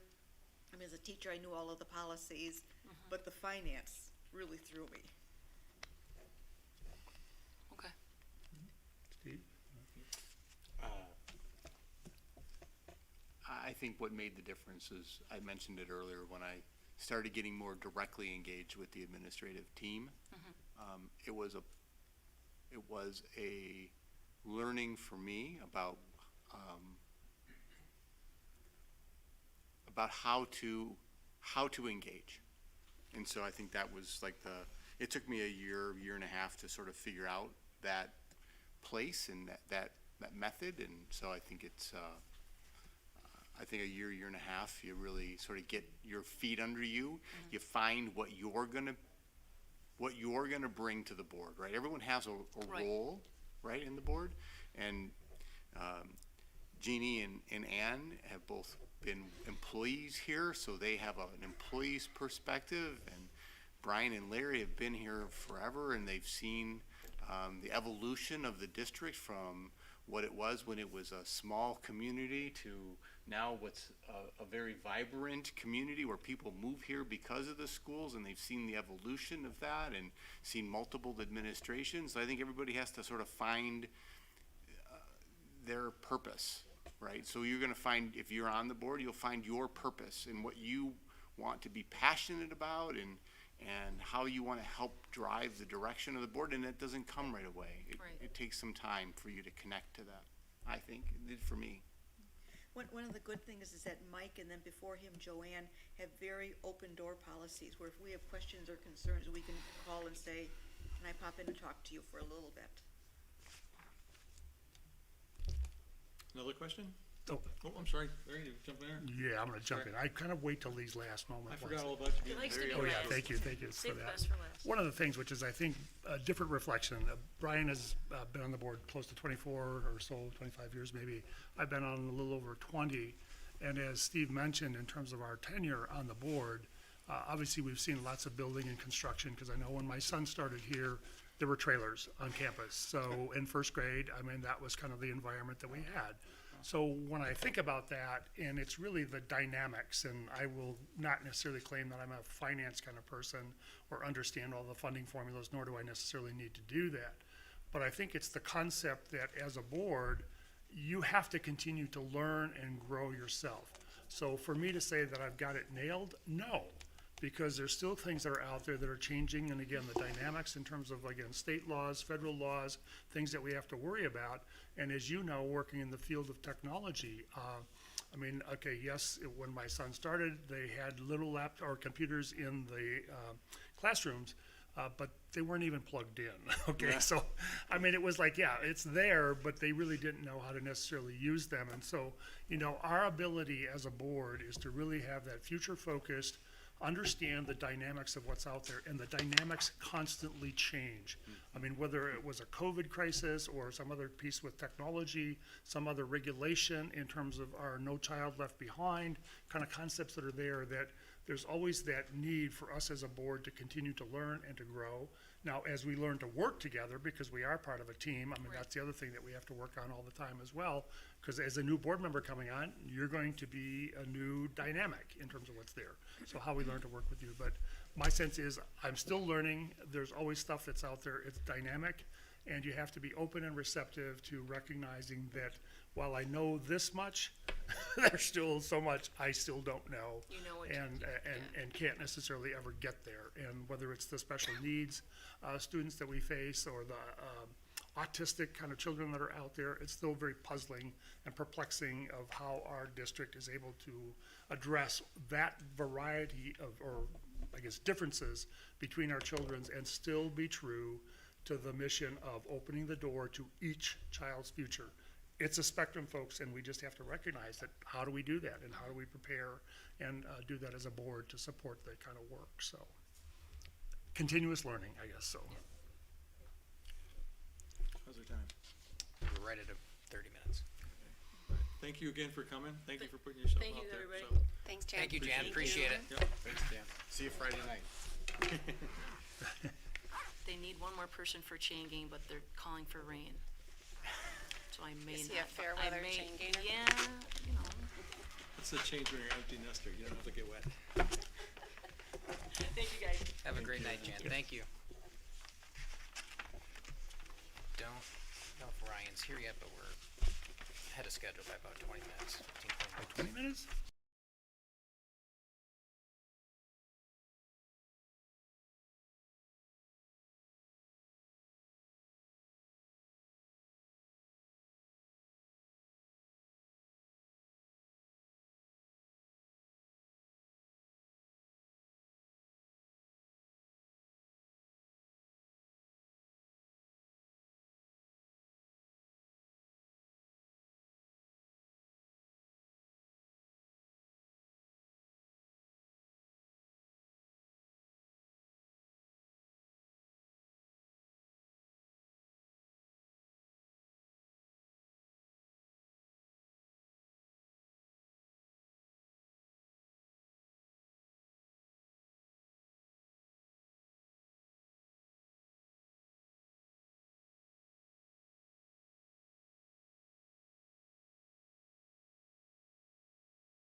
ready to go? I think I'm ready to go. Is everybody else ready to go? I think so, now that I came back. Thank you for being here. Thank you for putting yourself forward to go through this process, to be streamed and, commit the time to be on the Board of Education. So thank you for doing that. Absolutely. Thanks for having me. You might not have had the opportunity to go to school on the previous people, but we are going to ask questions in line here. Sure. I think you were given the questions beforehand as Correct. well. Yep. And if there's time left over, we'll entertain questions from you. if you Sure. have any. Works for me. We're going to start with Stacy. Hi, Ryan. Hi. Why do you wish to serve on the Pewaukee Public Schools Board of Education? It's a great question. I thought you were going to ask me that, especially since you sent it to me. Since- Right. So it really kind of comes down to, I have a great respect for people kind of in the service community or providing a service to the community. My dad was a Marine. He was a firefighter. My brother's a firefighter. I have a lot of friends and family who are in that kind of service, sheriffs, firefighters, EMTs, police. And when this opportunity came forward, I just felt like I'm kind of in a place in my life where I'm able to give back in that service aspect. Very comfortable. I have a great family at home, great job, and it's just a good time where I can finally look back and say, all right, how can I help out? How can I give back? So that's kind of why I was interested in this.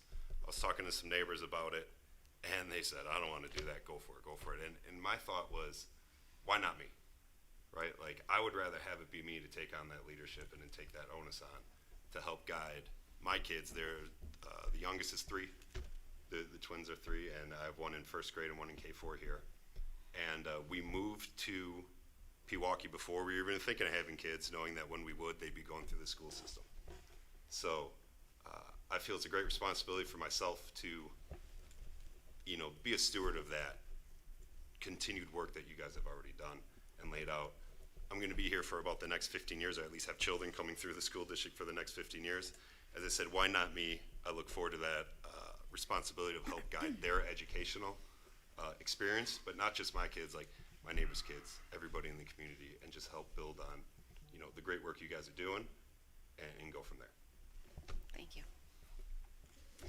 Please highlight for the board your background and experiences that you believe will contribute to your effectiveness as a Pewaukee Public Schools board member. Cool.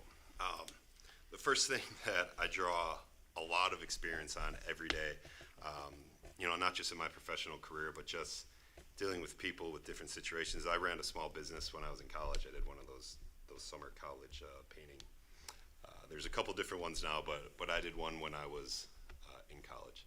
And when it comes to running a small business, you are the person who does everything. And, you had mentors and people to run stuff off, but really, you had to make the decision and live with it, good or bad. And when things went well, great, let's keep it rolling. If not, you had to figure out very quickly, why it went bad and how we can address it. So, in all different aspects of training people, finding people, hiring people, training them, and having that not go well, okay, where was it with my interaction with them that didn't go so well? So it was a big internal focus on how do I make myself better, and it's been a process. That was 18 years ago. I'm still looking back on that and gaining from that experience of, acting in a certain way towards employees, towards colleagues, towards customers that maybe didn't work out in the best situation. Why did I act that way? How can I get better in the future? So that's just one little snippet of that. I now work for a large corporation. I don't know if, you all have my thing I filled out. I work for GE Healthcare. I don't know if there's a rule against having multiple people work for GE on the board, but I was thinking 15, 20 years ago, half of it was probably GE people. But in my current day-to-day role with GE, a lot of how I do my job is you have to have research and data about, different objectives or different ideas I'm at least trying to sell to my colleagues, to my peers, to the people I report to. And then how do I, in turn, sell myself to a customer for them to trust me and buy something from me? So there's a lot that goes into, okay, I can say I'm in sales, but there's peer-to-peer like I said, a lot that goes back from just being, people have the connotation that sales is just smooth talking people. I don't think that's the case at all. There's so much data behind it. There's so many tactics. There's so much big picture stuff that you really have to hone in and, really use it to sell yourself, to get people to trust you, to get people to, in the board, vote with you. Convince them why your idea is good, why you should vote this way, why it's in the best interest of the kids' education of the school board. I received an MBA a couple years back. What I really believe I took from that is it just taught me to teach, or it taught me to think about problems in a different scope. Where the easy example is if you look at a poll where 75% of people say this is the problem. Who are the people that answered that? Like in the case if it's a poll about kids' education here, what grades are their kids in? What different economic backgrounds are all those different respondents coming from that influence, different ways that they vote? And, it's just be able to cast a wider net, think differently outside scope of just what the question was, but then also drill deeper into what are the different factors that go into, why people vote that way. And then lastly, to be honest, I think I'm pretty efficient with being able to manage work, family, social life. I coach basketball as well. I saw that. I'm a volunteer coach. I coach here at the high school in the boys program, volunteer freshman level. So I do a pretty good job of being able to maintain all of that, and I think I can bring some of that efficiency here to the school board. Thank you. How do you perceive to be, or I did it again, what do you perceive to be the role of the Board of Education? An easy Google search will tell you, right? That's what I did. Is I thought I had an idea of it, but obviously you're establishing goals, you're setting policies, and you're overseeing resources for the district, right? Like that's the big picture goal. That's why we're here. But as I mentioned before, how I perceive it, it's acting as a group, acting as a team, to be stewards of the good work that's already been done. And ultimately, we're here to act in the best interests of the faculty, the students, the staff, all the stakeholders in the community. One of the reasons why I decided to throw my name in here was I found out my mom was coming to some of these meetings. And her grandkids are going here, and that's great. But I'm like, if she's going to these lengths to be involved in her community, and why am I not? So that's why I thought, all right, if I can come and I have that mindset of here to be a servant, act in the best interest of the school, act in the best interest of the kids, I think I can bring that mindset here and continue the good work we've done. Thank you. How would you present your ideas and views to board members and administration to solicit their support? Sure, so it's kind of going back to, you got to be able to sell an idea to somebody, like I mentioned with kind of my day-to-day job. And a lot of that, especially these days, is coming with data. And if I have an idea, first I got to determine if the idea is correct for the school district and for the school board, if it's a good fit. I'm going to need to research it, figure out maybe where it's worked before, why it worked well, why it didn't, but find that data, and when applicable, bring it towards the problem. Explain why it's a good idea for us, why I think it will work, and define an outcome. All right, you can't just say, hey, I've got this great idea, I think it's going to work, but then what's the end goal? So figure out what the end goal of the idea is, and then bring it, discuss it. What's the course of action? What are the hurdles that are standing in the way? When they do arise, what are some ways that we can pivot and move around them? And ultimately, listen for feedback. I do not have experience on the school board. A lot of you, is 2 years the least amount that I saw? What's the average tenure on the school board? Geez, probably 16 years. Yeah. Yeah. I was gonna guess You got a somewhere like couple 10 of to 20 15. plus year, and you have Right? Stacy's So- newest. So you all have seen a lot of the problems that I would be new and being, learning the ropes, so to say. So I would definitely listen for the feedback to figure out what are the ways to go about, progressing that idea that I have that I think I can help. Thank you. With the seven-member board, there are often times when the board is not unanimous. There could be times when your position would be a minority position, which didn't prevail in a given vote. Given such circumstances, describe how you would, one, interact with the board members afterwards, respond to the news media questions about the vote, and work with the administration after the vote. So 1 and 3, I think, are pretty similar, to be honest, in my point of view. I've been doing Peloton a lot lately. I don't know if any of you have. One of the phrases they yell, no ego amigo, right?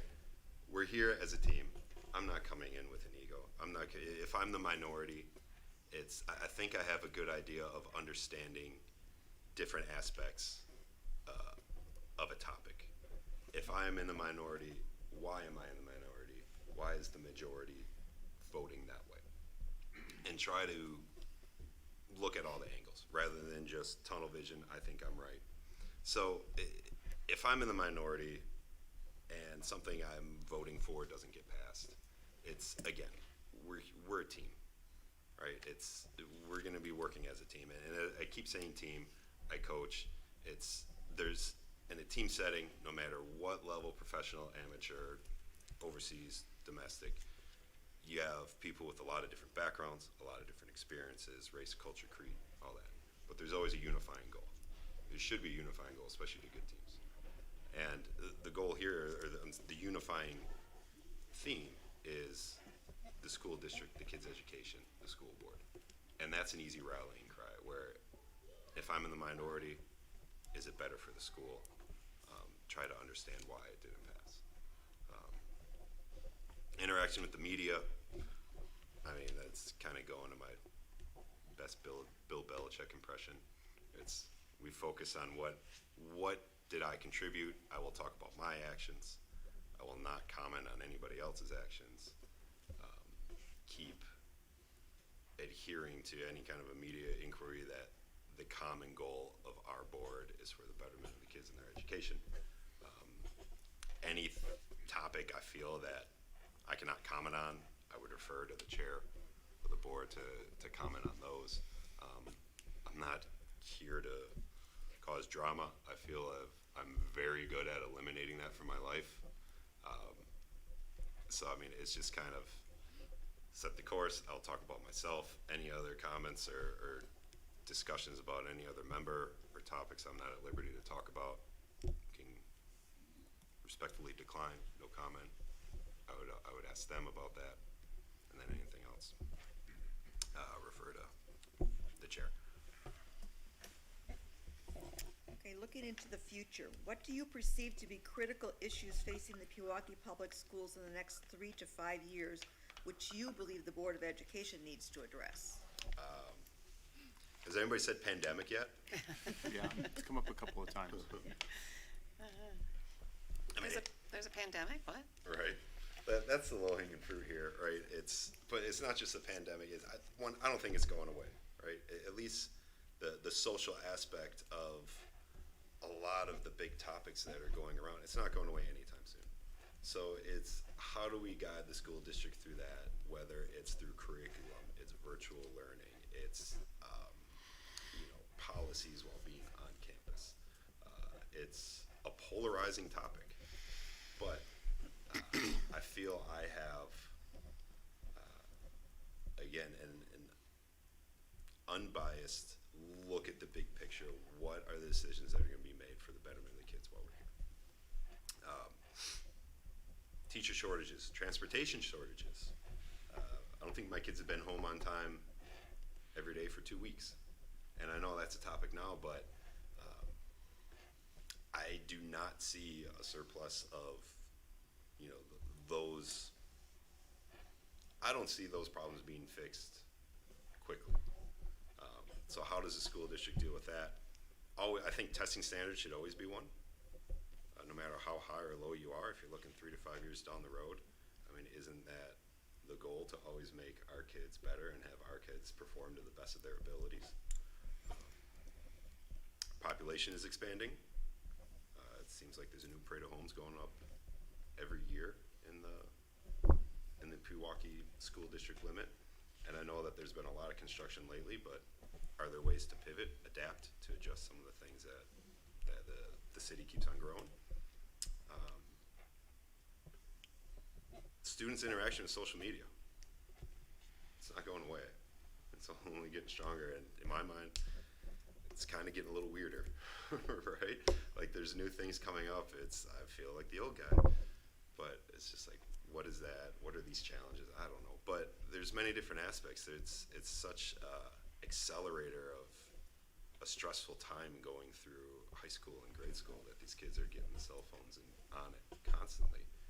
You know, it's an issue that we have to keep adapting to and keep having our eyes on the horizon of how are we going to deal with all these situations.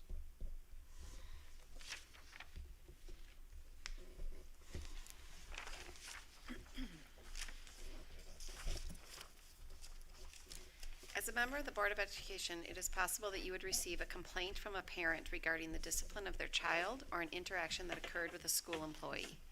Please describe how you would respond to a complaint directed to your attention by a parent. I think I'm a good listener. When somebody has an issue, you got to give them some space to vent, space to get their issue out, to hear them out, and let them explain what it is that they're going through. In this example, it's about a child being disciplined at school. So hearing them, having some empathy. I have kids myself. I understand what you're going through. I understand you have some frustration. Determine what the desired outcome is. You're frustrated, you're upset. What would you like to have happen? And figure out what the chain of command has been for that issue that's going through. Have they talked to the teacher? Have they talked to the principal? Have they talked to the dean of students? It is not my role to come in and supersede that chain of command. Right? We got to allow the superintendent and the principal, all those people, to do their roles. So I would direct them to that chain of command, bring it up with the teacher, discuss what they're discussing with me in a calm demeanor, tell them what the outcome is that you're looking for, and allow those people to go through to do their jobs and to go through that process. If I feel that there's an issue with employee behavior, I would take it up with the superintendent and allow him to do his job in that regard. But if, I'm sure you hear different issues specifically about one kid or two kids in a school. We got to let the school people and administrators do their roles. Board of Education members interact with a variety of people, including community members, parents, staff, and other board members. Describe your strategies for resolving conflict with a group or an individual. Pretty similar to the issue with the parent is, first off, get a grasp, get an understanding on what the issue is. Try and get both sides. I like to think that there's two sides to every story, and somewhere in between lies the truth, right? So try and get all the facts, all the parties involved, and understand what the issue is. Determine again what the outcome wanted is, or what the desired outcome should or would like to be from both sides. And really, is there a role for the school board to play in it? There's different avenues to bring it up at school board meetings. I can't go and be mediator on behalf of the school board for every situation that comes up. But again, what's the chain of command? If there is one for the school board to be brought in, confer with members. Is this something that we should look at? Is it not? And help guide them in the best way if they need to meet on their own on the side. Go through that situation that way.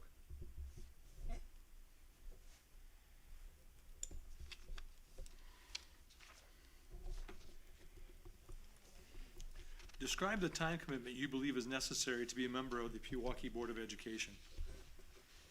Took a stab at it. I think it's about 10 to 15 hours a month. Is that fair to assume?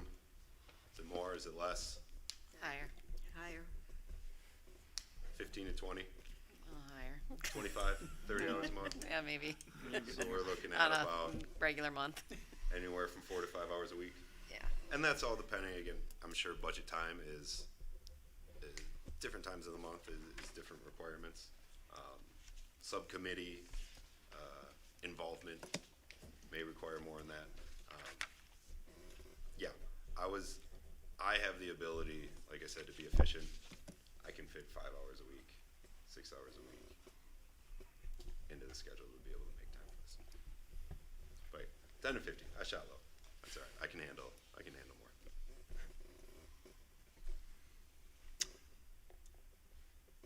Next one. Yes, thank you. So what are the personal characteristics you possess that you believe would help you to be an effective board member? I think I'm coming at this with the right mindset of it. It's for the betterment of the community. It's for the betterment of the kids. It's how do we make this place better? I think it's great. I'm not coming in thinking this needs to change or I have an agenda. I want to see this happen. That's not the case at all. I think, like I said, I'm here as a steward to continue this great relationship with the school board and the school district and make it better. I believe I'm pretty calm, empathetic. I like to think I have an ability to see different sides of stories, to get a big picture, not just, like I said, focus on one little issue. I'm pretty efficient when it comes to, as I said, adding in all that time in a month. I believe I'm going to be able to fit that in my schedule pretty easy. I don't want to say pretty easy. I'll be able to manage it in a manner. It's never easy. Like I said, I've got 3 young ones at home. It's never easy with that stuff. Sorry, 4 young ones, not 3. And yeah, I just think I'm coming at it with the right demeanor, the right intentions to be able to add to the board. Thank you. Last prepared question. Last one. So talk about your involvement in your 4 children or 3 children's education. Yeah, sorry. So Did you count the twins as one? I did. I have 3 sets. I have 3 ages of children. Sorry, not 4. So one, it's teamwork. We just had conferences last night, and talking with the teachers, how is he doing at school? There are items of concern at home that we see that we're wondering, does she see them at school? And vice versa, are there things that she sees at school that may be concerning to her that we see at home but we might not notice? So there's a back and forth dialogue between our teachers. It's not a lot. We get an email from her once every other week, just checking in. He's doing great, which is awesome to hear. And we are asking her, yesterday I said, what are you doing at school? What can we do at home to reinforce it? And then vice versa. This is what we're doing at home. Can we make sure these behaviors, what would you do? And it's not just telling her what we want. This is the outcome we're looking for. How do you recommend we go about it? And we did that with the 4th grade teacher, and we do that with our twins as well. So it's a partnership, it's a teamwork. We play off each other, and everything about it is for the betterment of the kids. It's for their educational progress. It's for their social progress, being in different groups. And we read every night. I like to I watch a lot of sports. I try to teach them different life lessons through sports. And it's adapting to a changing learning environment. I played teacher for September last year with virtual learning. I'm not a good 5K virtual learning teacher. But from day one where we started to the end day, we progressed every day. And we both had to adapt. And my boy is a lot like me, and we butted heads a lot. But I kept going back to what's better for him. How can I make him learn better? How can I make him like learning? And it just kind of reinforced that we got to adapt. We can't be set in our ways. We have to look at and think of what's best for the kids. So that's how I've been a part of all four of their education. Thank you. Got about 5 minutes. Do you have any questions for the board? I do. There's kind of a few rolled together. I guess, when does a position start? What is the onboarding, I guess, process like? And is there a mentor, big buddy kind of assignment to help learn the ropes a little quicker? The board will make the decision tonight. The member will be sworn in at our next meeting, Monday, was it October 25th? 25th, and it starts immediately. Onboarding would begin next week, likely. We'd arrange time for the person to come in and start meeting with district administration to start the process of getting up to speed and drinking from that fire hose Stacy likes to talk about. And we have typically had a fellow board member who's served in a mentor role. So I think maybe I answered all the questions. So there is support. There is a structured onboarding. So you'd have a meeting with Brian and myself. We'd review specific policies. Danielle, who is the chief academic officer, so you kind of see that curriculum side of it. John Gann, the chief financial officer, he has a piece. And we try not to be over the top with it. I don't know. Sometimes it's more No, than might be necessary. it's but- a good process. It's just a lot. Yeah. But it's not, nothing against the process itself. It's a good process. And it's one of those things where it's, you get a lot of information, you're not gonna absorb all of it, and you just kind of continue to absorb more over time as you would serve in the role. But yeah, it starts right away. Can I go to onboarding 2.0 with the next person? You sure can. Anytime you That want. would be interesting to me if I would sit there and think, oh yeah, I knew that. Yeah. Or, oh gosh, I didn't know that. Just keep a straight face the whole time. Right? Oh, I have a good poker face. Other questions? Anybody can answer. What's the best thing about being on the board? I'll just say that, being of service to others is always what makes me feel most rewarded. So Larry said something really, really profound, I think, earlier about what he enjoys most about being on the board. I think it was Larry you mentioned, and I also think that Ann mentioned it, was seeing the students come in or the teachers come in and talk about what they're doing in the schools and see the way that our staff cares for the kids and the lengths to which they go to make sure their students are successful. So to feel like I play a role to help that be successful, it's fantastic. It's good to hear. That's why I'm here. I guess, what were, Larry might want to say something. Just to add to that, if you will. One of the things, obviously, yes, there's a lot of things that you see in terms of the growth and the progression, whether it was, my own kids or other aspects of it in terms of, I'm a big fan of our 4K program and how well that has taken off, and hopefully your son would have had experience with that, or not quite yet, but the 4K this year. my daughter's in 4K this year. Yeah, so I mean, the creative and innovative and all of the things that we do in terms of to see that kind of stuff to come fruition, because we don't necessarily get into the nitty gritty details of it, but when you can watch and see your kids go through that, and this is just a little side one, but you're gonna be, take you a while to get there. So as a board member, it was the thrill of my lifetime to be able to hand out my diploma to my son graduating from high school and my daughter. And it just like, yeah, I mean, here's the accomplishment that they did, but I get to shake their hands and give them a hug and doing that as well. So you got a ways to go, but, but it's thrills. That thrill exists every year when graduation happens, to see these kids, how they've gone through our system and really succeeded. Yeah, I mean, it's just really the rewarding part of it at graduation, seeing them go on to do things they want to follow their dreams.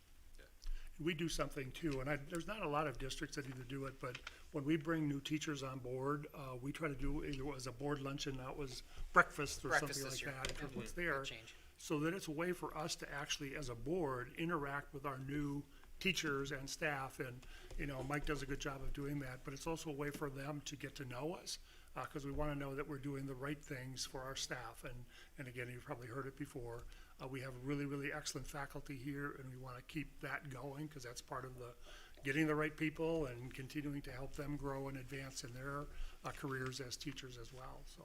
Absolutely. Time for one more? Sure. All right, so this is maybe more about myself. I guess, what reservations do you have about myself as a candidate? And are there any feedback you would give?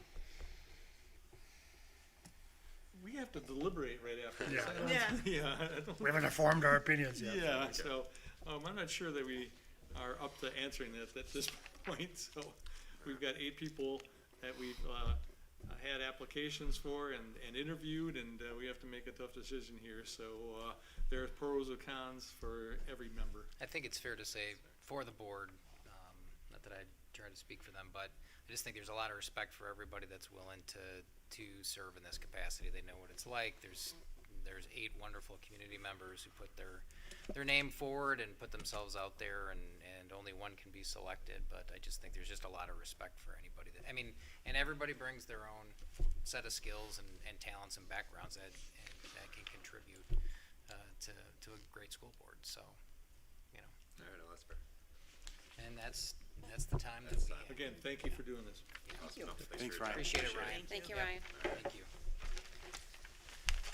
All right, we were going to do a little, Anna, you wanted to kind I'd like, of pull the yeah, table? just so I can see so we everybody a can- little bit better. For the dialogue, so we want to take maybe a 5-minute or so stretch, Stretch break, yeah. and then we'll work on kind of just consolidating the tables a little bit for the conversation, and Well, I think. there. Take a stretch break, move the table.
Oh, yeah. Okay.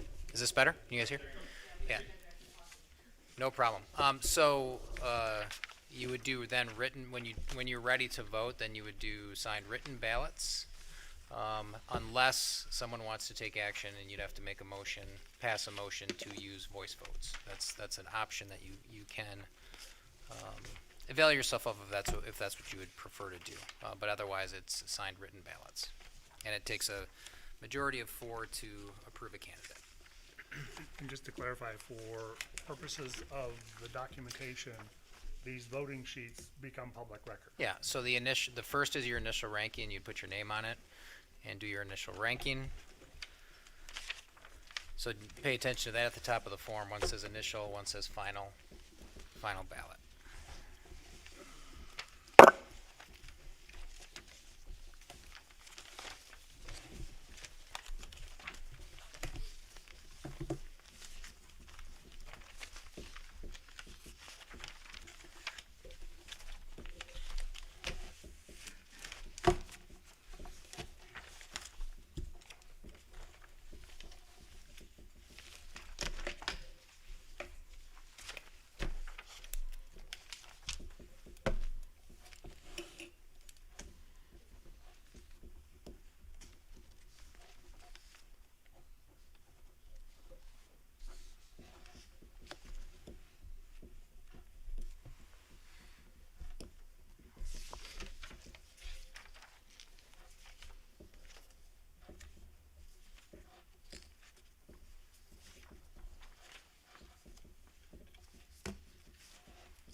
Yeah, when you have your initial ranking, then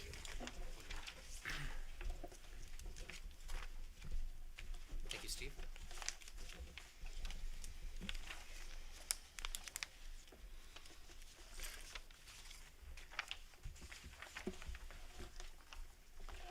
Thank you, Gene.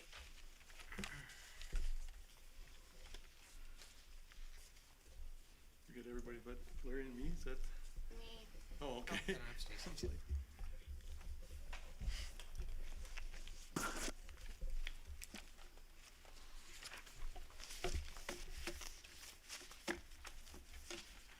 Thank you.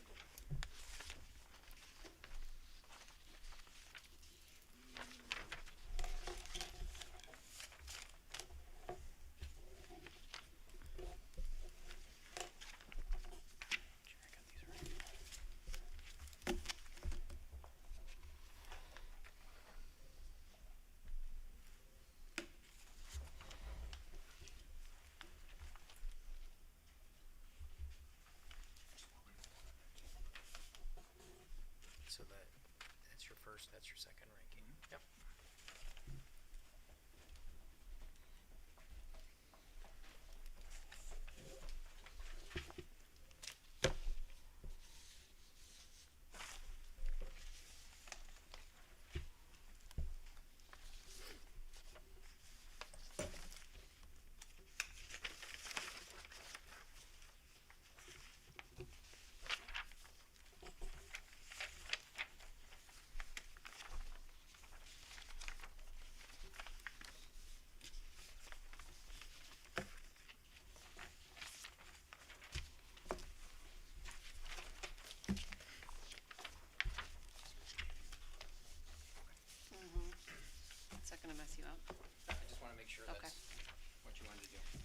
debate it, but. Okay.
Are we gonna wait for a certain time? What's that? Are we waiting for a certain time to follow a schedule or? Nope. No? Once Okay, we I get, was just curious. once we get all the votes. Okay.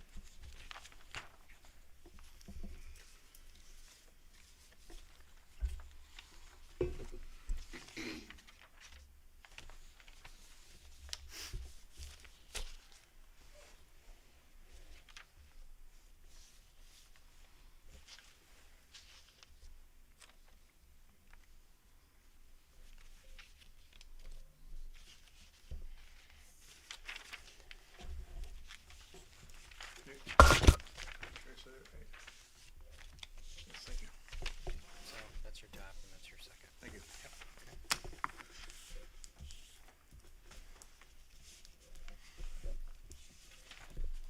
Okay, your initial rankings, you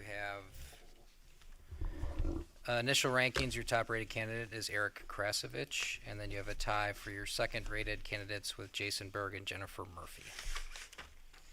Could you repeat those, please, Mike? Again, so in your initial ranking, again, this isn't binding, your top rated candidate with 5 votes is Eric Krasovich, and then you have a tie for second with 2 candidates, Jason Berg and Jennifer Murphy, each having 4 votes, or 4 points in the point system. Also receiving, there was some others receiving points, but those were clearly the top 3 candidates.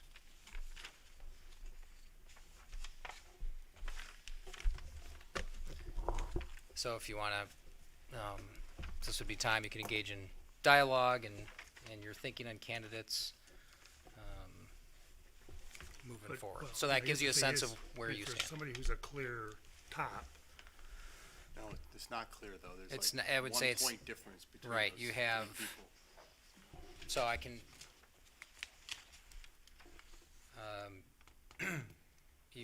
would you like to know how many firsts, how many people rated to Sure. get it first? What, you just tell me what's helpful. Sure. Tell us how many first place and second place each person got. For those 3 anyway.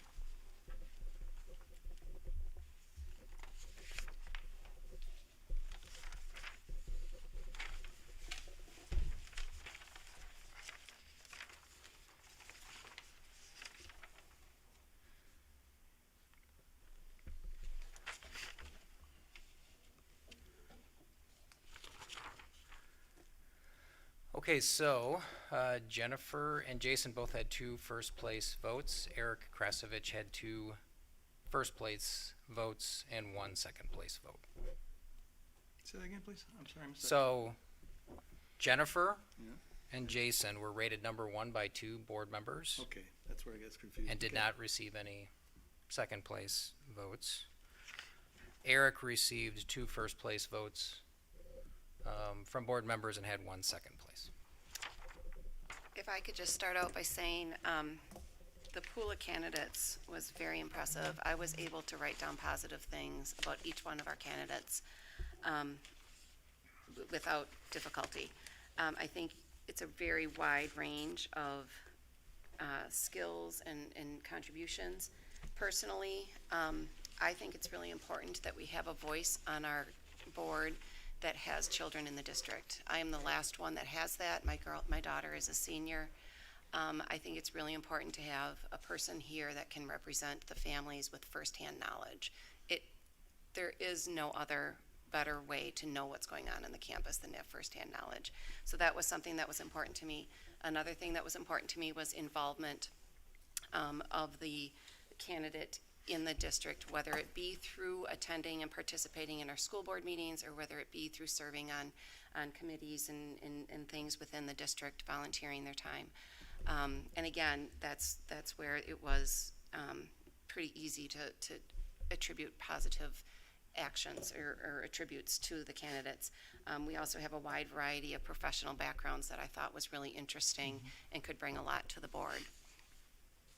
Having said all that, I think Jennifer Murphy is somebody that has shown us her ability to speak well, to speak level-headed, make level-headed arguments, be reasonable. She's intelligent, she's respectful. I think she has carried herself in a way in the last year and a half that really shows us what she could contribute to this board. I'd like to start by talking about a previous board member. When John Blask was on the board, he brought a certain perspective that was connected to students with special needs and IEPs and 504 plans, and worked a lot with our programs for special needs students, and we don't have that connection now. And we have, to your point, two parents that have children in the district. Both of them have that connection, that experience that would get us that connection that we lost when John had to resign from the school board. So that's why I think I put Eric and Jason up to the top of the list.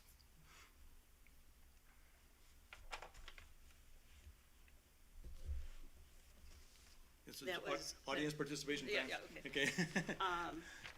That was basically my rationale also.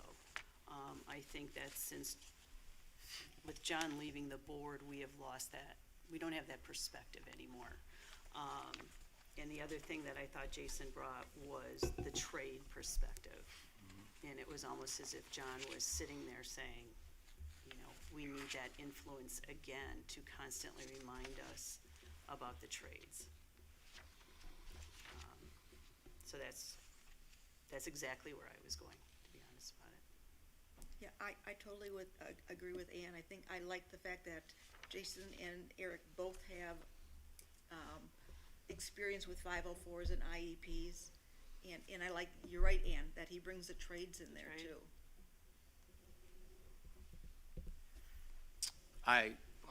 I picked one was on the list and one that didn't make it. I was thinking about, in my perspective, who can bring value to the board and bring perspectives to the board that might be valuable to us and help us see other perspectives, similar to what many of you commented on. I didn't think about the same criteria that you chose, but I thought, who's in a position to make a very positive contribution to enhance the capabilities of the existing board in a way that's complementary, and who's made a large contribution already to our district. I think Jennifer has made tremendous contributions to our trustworthiness of our board by making some suggestions on how we can improve the transparency of our operations. I think that was a huge contribution that she made already this year, and I think with her background, she will continue to bring thinking to us as an organization, which will help us be better as an organization. So I put her as my top candidate. I want to agree with Stacy in the sense that, I mean, I think we did have highly qualified candidates coming forward. they did bring a lot of background and experience in terms of what's out there, in terms of kind of trying to address the district in terms of, I mean, really kind of representing us as the image, the reputation, and the things that we do need to do in terms of what's out there. I kind of chose Eric as one of my first candidates. Some of the stuff in the perspective of participating in the strategic planning sessions, other involvement in terms of his work with that, also his work with his business work with that MEC 14 group.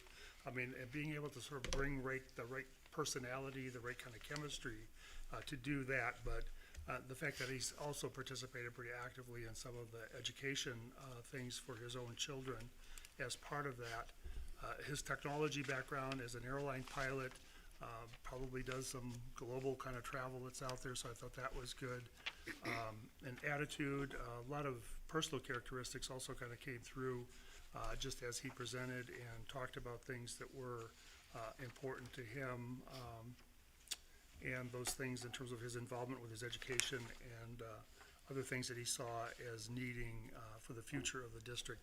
So he kind of got my vote for the number one vote for that. So Anybody else want to say anything more?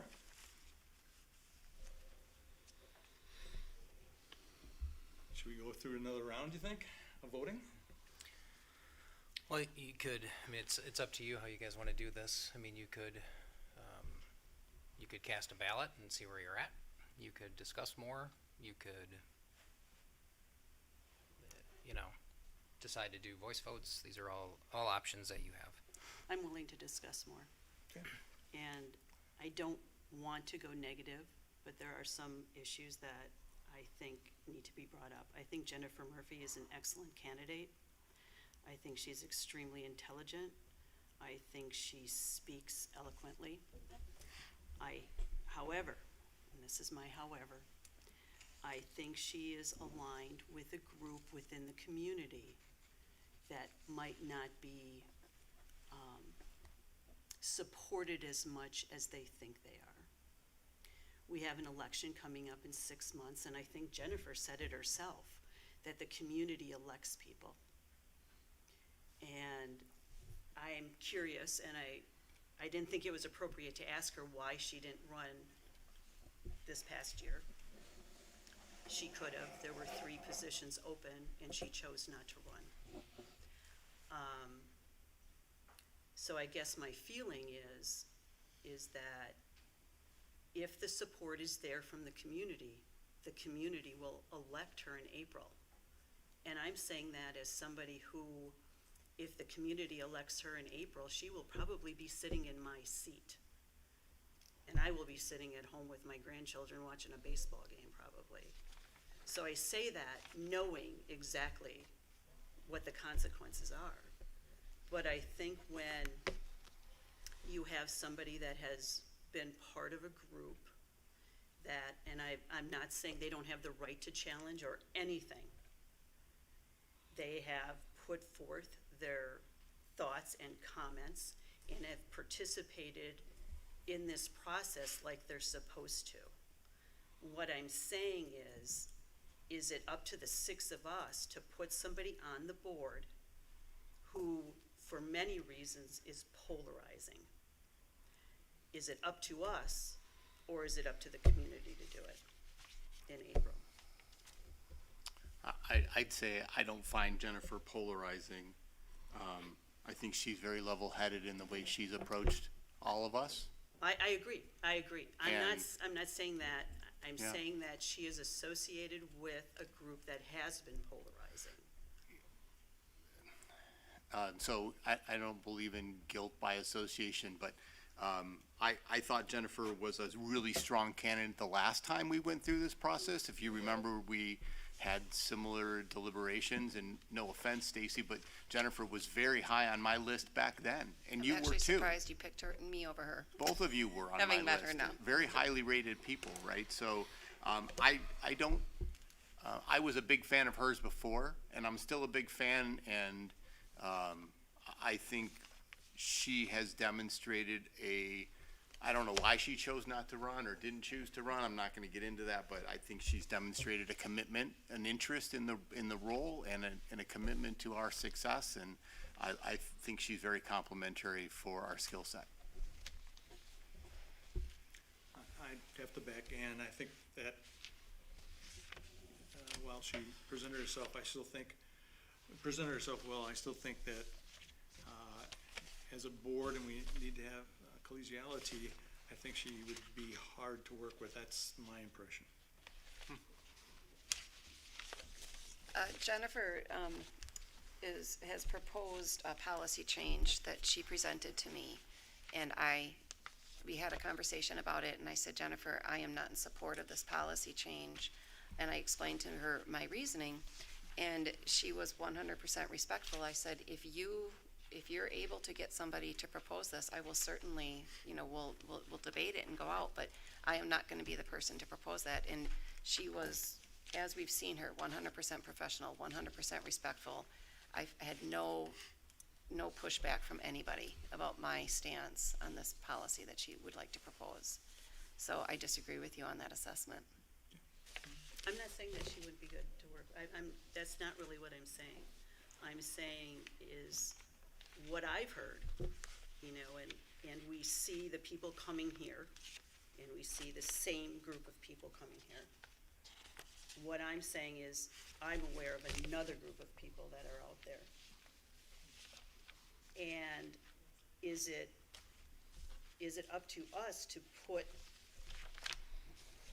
people who have very strong opinions one way or the other on the board when you have an election coming up that the community can vote for? I mean, we have all run for election. We have all been opposed, except for Stacy now. So No, we've, Stacy ran in the last one. but she was unopposed, True. unopposed. I think we've all been opposed at some time. Steve and I were Yeah, the last time. yeah, we were. There were 4 candidates for 3 positions. Right, and so what I'm saying is isn't it up to the community to decide? But they could decide, we could put any person on the board now and the community could change that plan.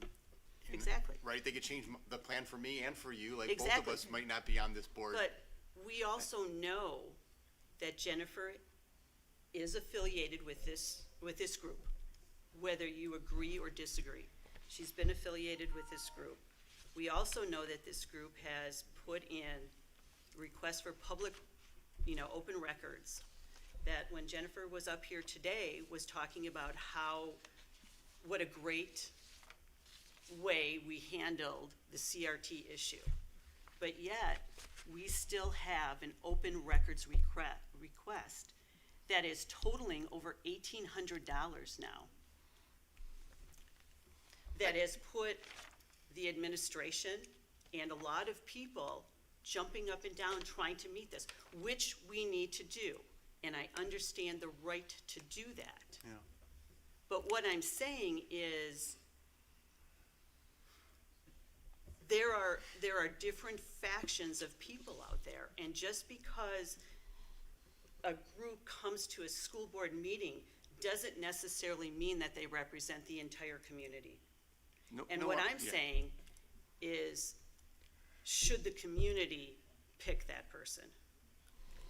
Well, maybe I can take this in a positive direction. I appreciate Jeannie and I pointing please. out that Jason has that connection to trades that I didn't really think about. So that's another piece that we could utilize on the board, besides his experience with the 504s and the IEP. So that does change my opinion because of that experience, or that perspective he brings. So. He was also the one that mentioned the Baldridge, if I remember correctly. Pardon, what did He mentioned the Baldridge. Oh, yes, And the work okay. that goes into the Baldridge.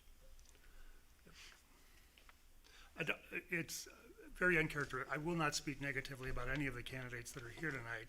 And I think we have to look at the strength of the people that chose to come forward, and again, their involvement. And Stacy and almost all of us had some initial involvement with the school district in some capacity.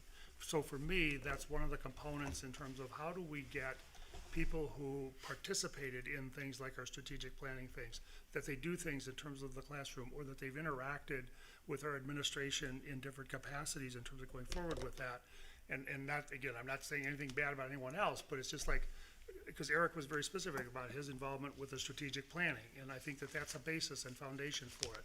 A couple of other candidates talked about the policies and having actually read and looked up things on our website in terms of what's out there. So they took the time to invest in terms of really looking at the information that we already have, and I think a couple of them also talked about that their role and job is not necessarily to come in and sort of totally undo everything, but just to respect that what we've done and the quality of our education, and that they made choices and decisions to move to this community because of the quality and the caliber of education. And again, yes, I'm kind of like being very self-centered about that, because I think we've done a lot of great things, but it's because we've had that vision, we've had the strategic plan, we invested in those kinds of things. And so when you have people that have invested the time to work with our strategic plan, and I know, Steve, I think you sat in on a full year's worth of board meetings in terms of doing that, and or participated, and I know, Stacy, you were very, very active in the Booster Club.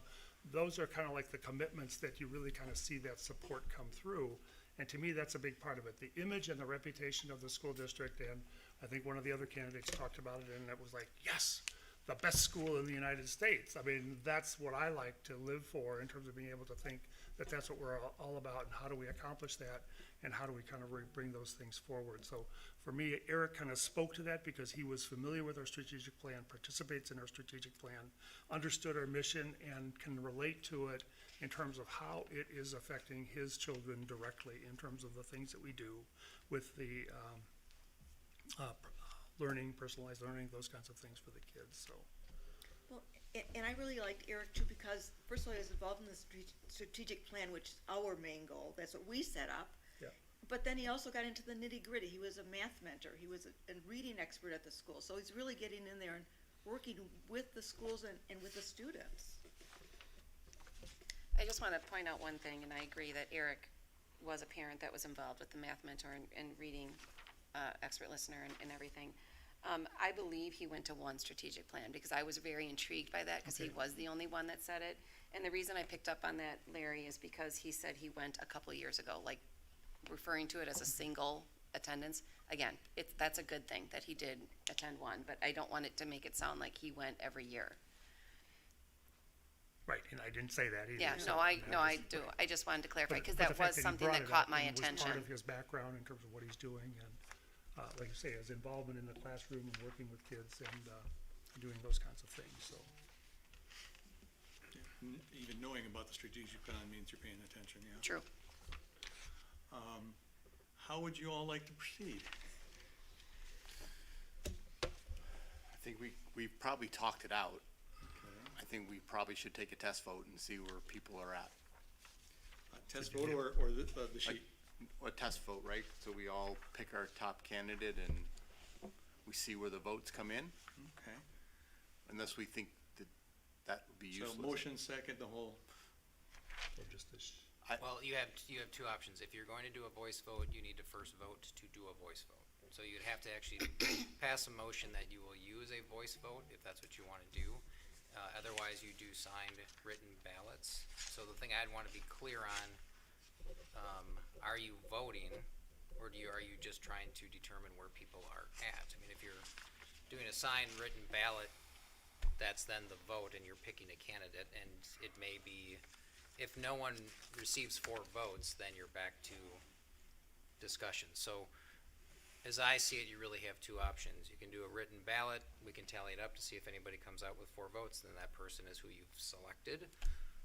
Or you can pass a motion to do voice voting, and then you could nominate, receive a second, and then do a voice vote. So those For are one candidate. Yeah. right. So you could nominate, if you first pass saying that you're going to do a voice vote, and you could say, I nominate Bill Smith to be, and then do you get a second, and then does it pass? If it doesn't pass, then someone else can nominate somebody else. So those are kind of your options. The policy and the way that it's written really is that you'll do written ballots unless you take action to approve the use of voice voting. So I just want to make it clear that you would have to pass that motion first if that's your approach, Or you can submit written ballots to me and I'll tally those. Right, but I mean, that's why you created this second sheet for us, right? So we have a chance to kind of see if somebody the number of votes that would be there. So it gives us another round to be able to sort of see who comes, right? Well, So- that's intended to be your final ballot.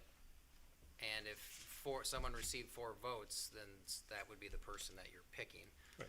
And you only pick one person What makes on me this. concerned is we're saying test ballot. No. You know, you could submit it and if someone Right, if receives it's 4, then it's a 3-3 or done something. issue. If it's 3-3 or one person gets 1 and someone gets 2 and what have you, then you're back to further discussion.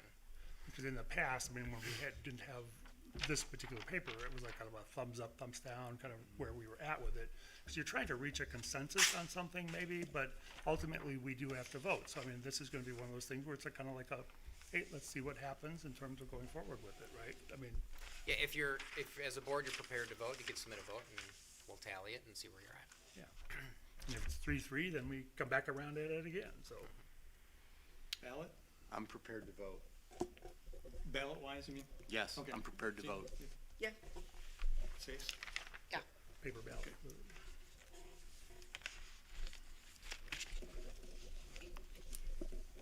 And make sure you sign your ballots, please.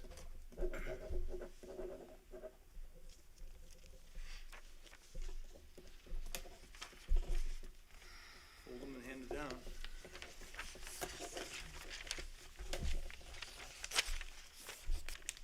Hold it in my paper. Oh, whoops, you're gonna walk around? Okay. Yeah, we'll hand it in. No paper airplanes?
The votes are 4-2 for Eric Krasovich.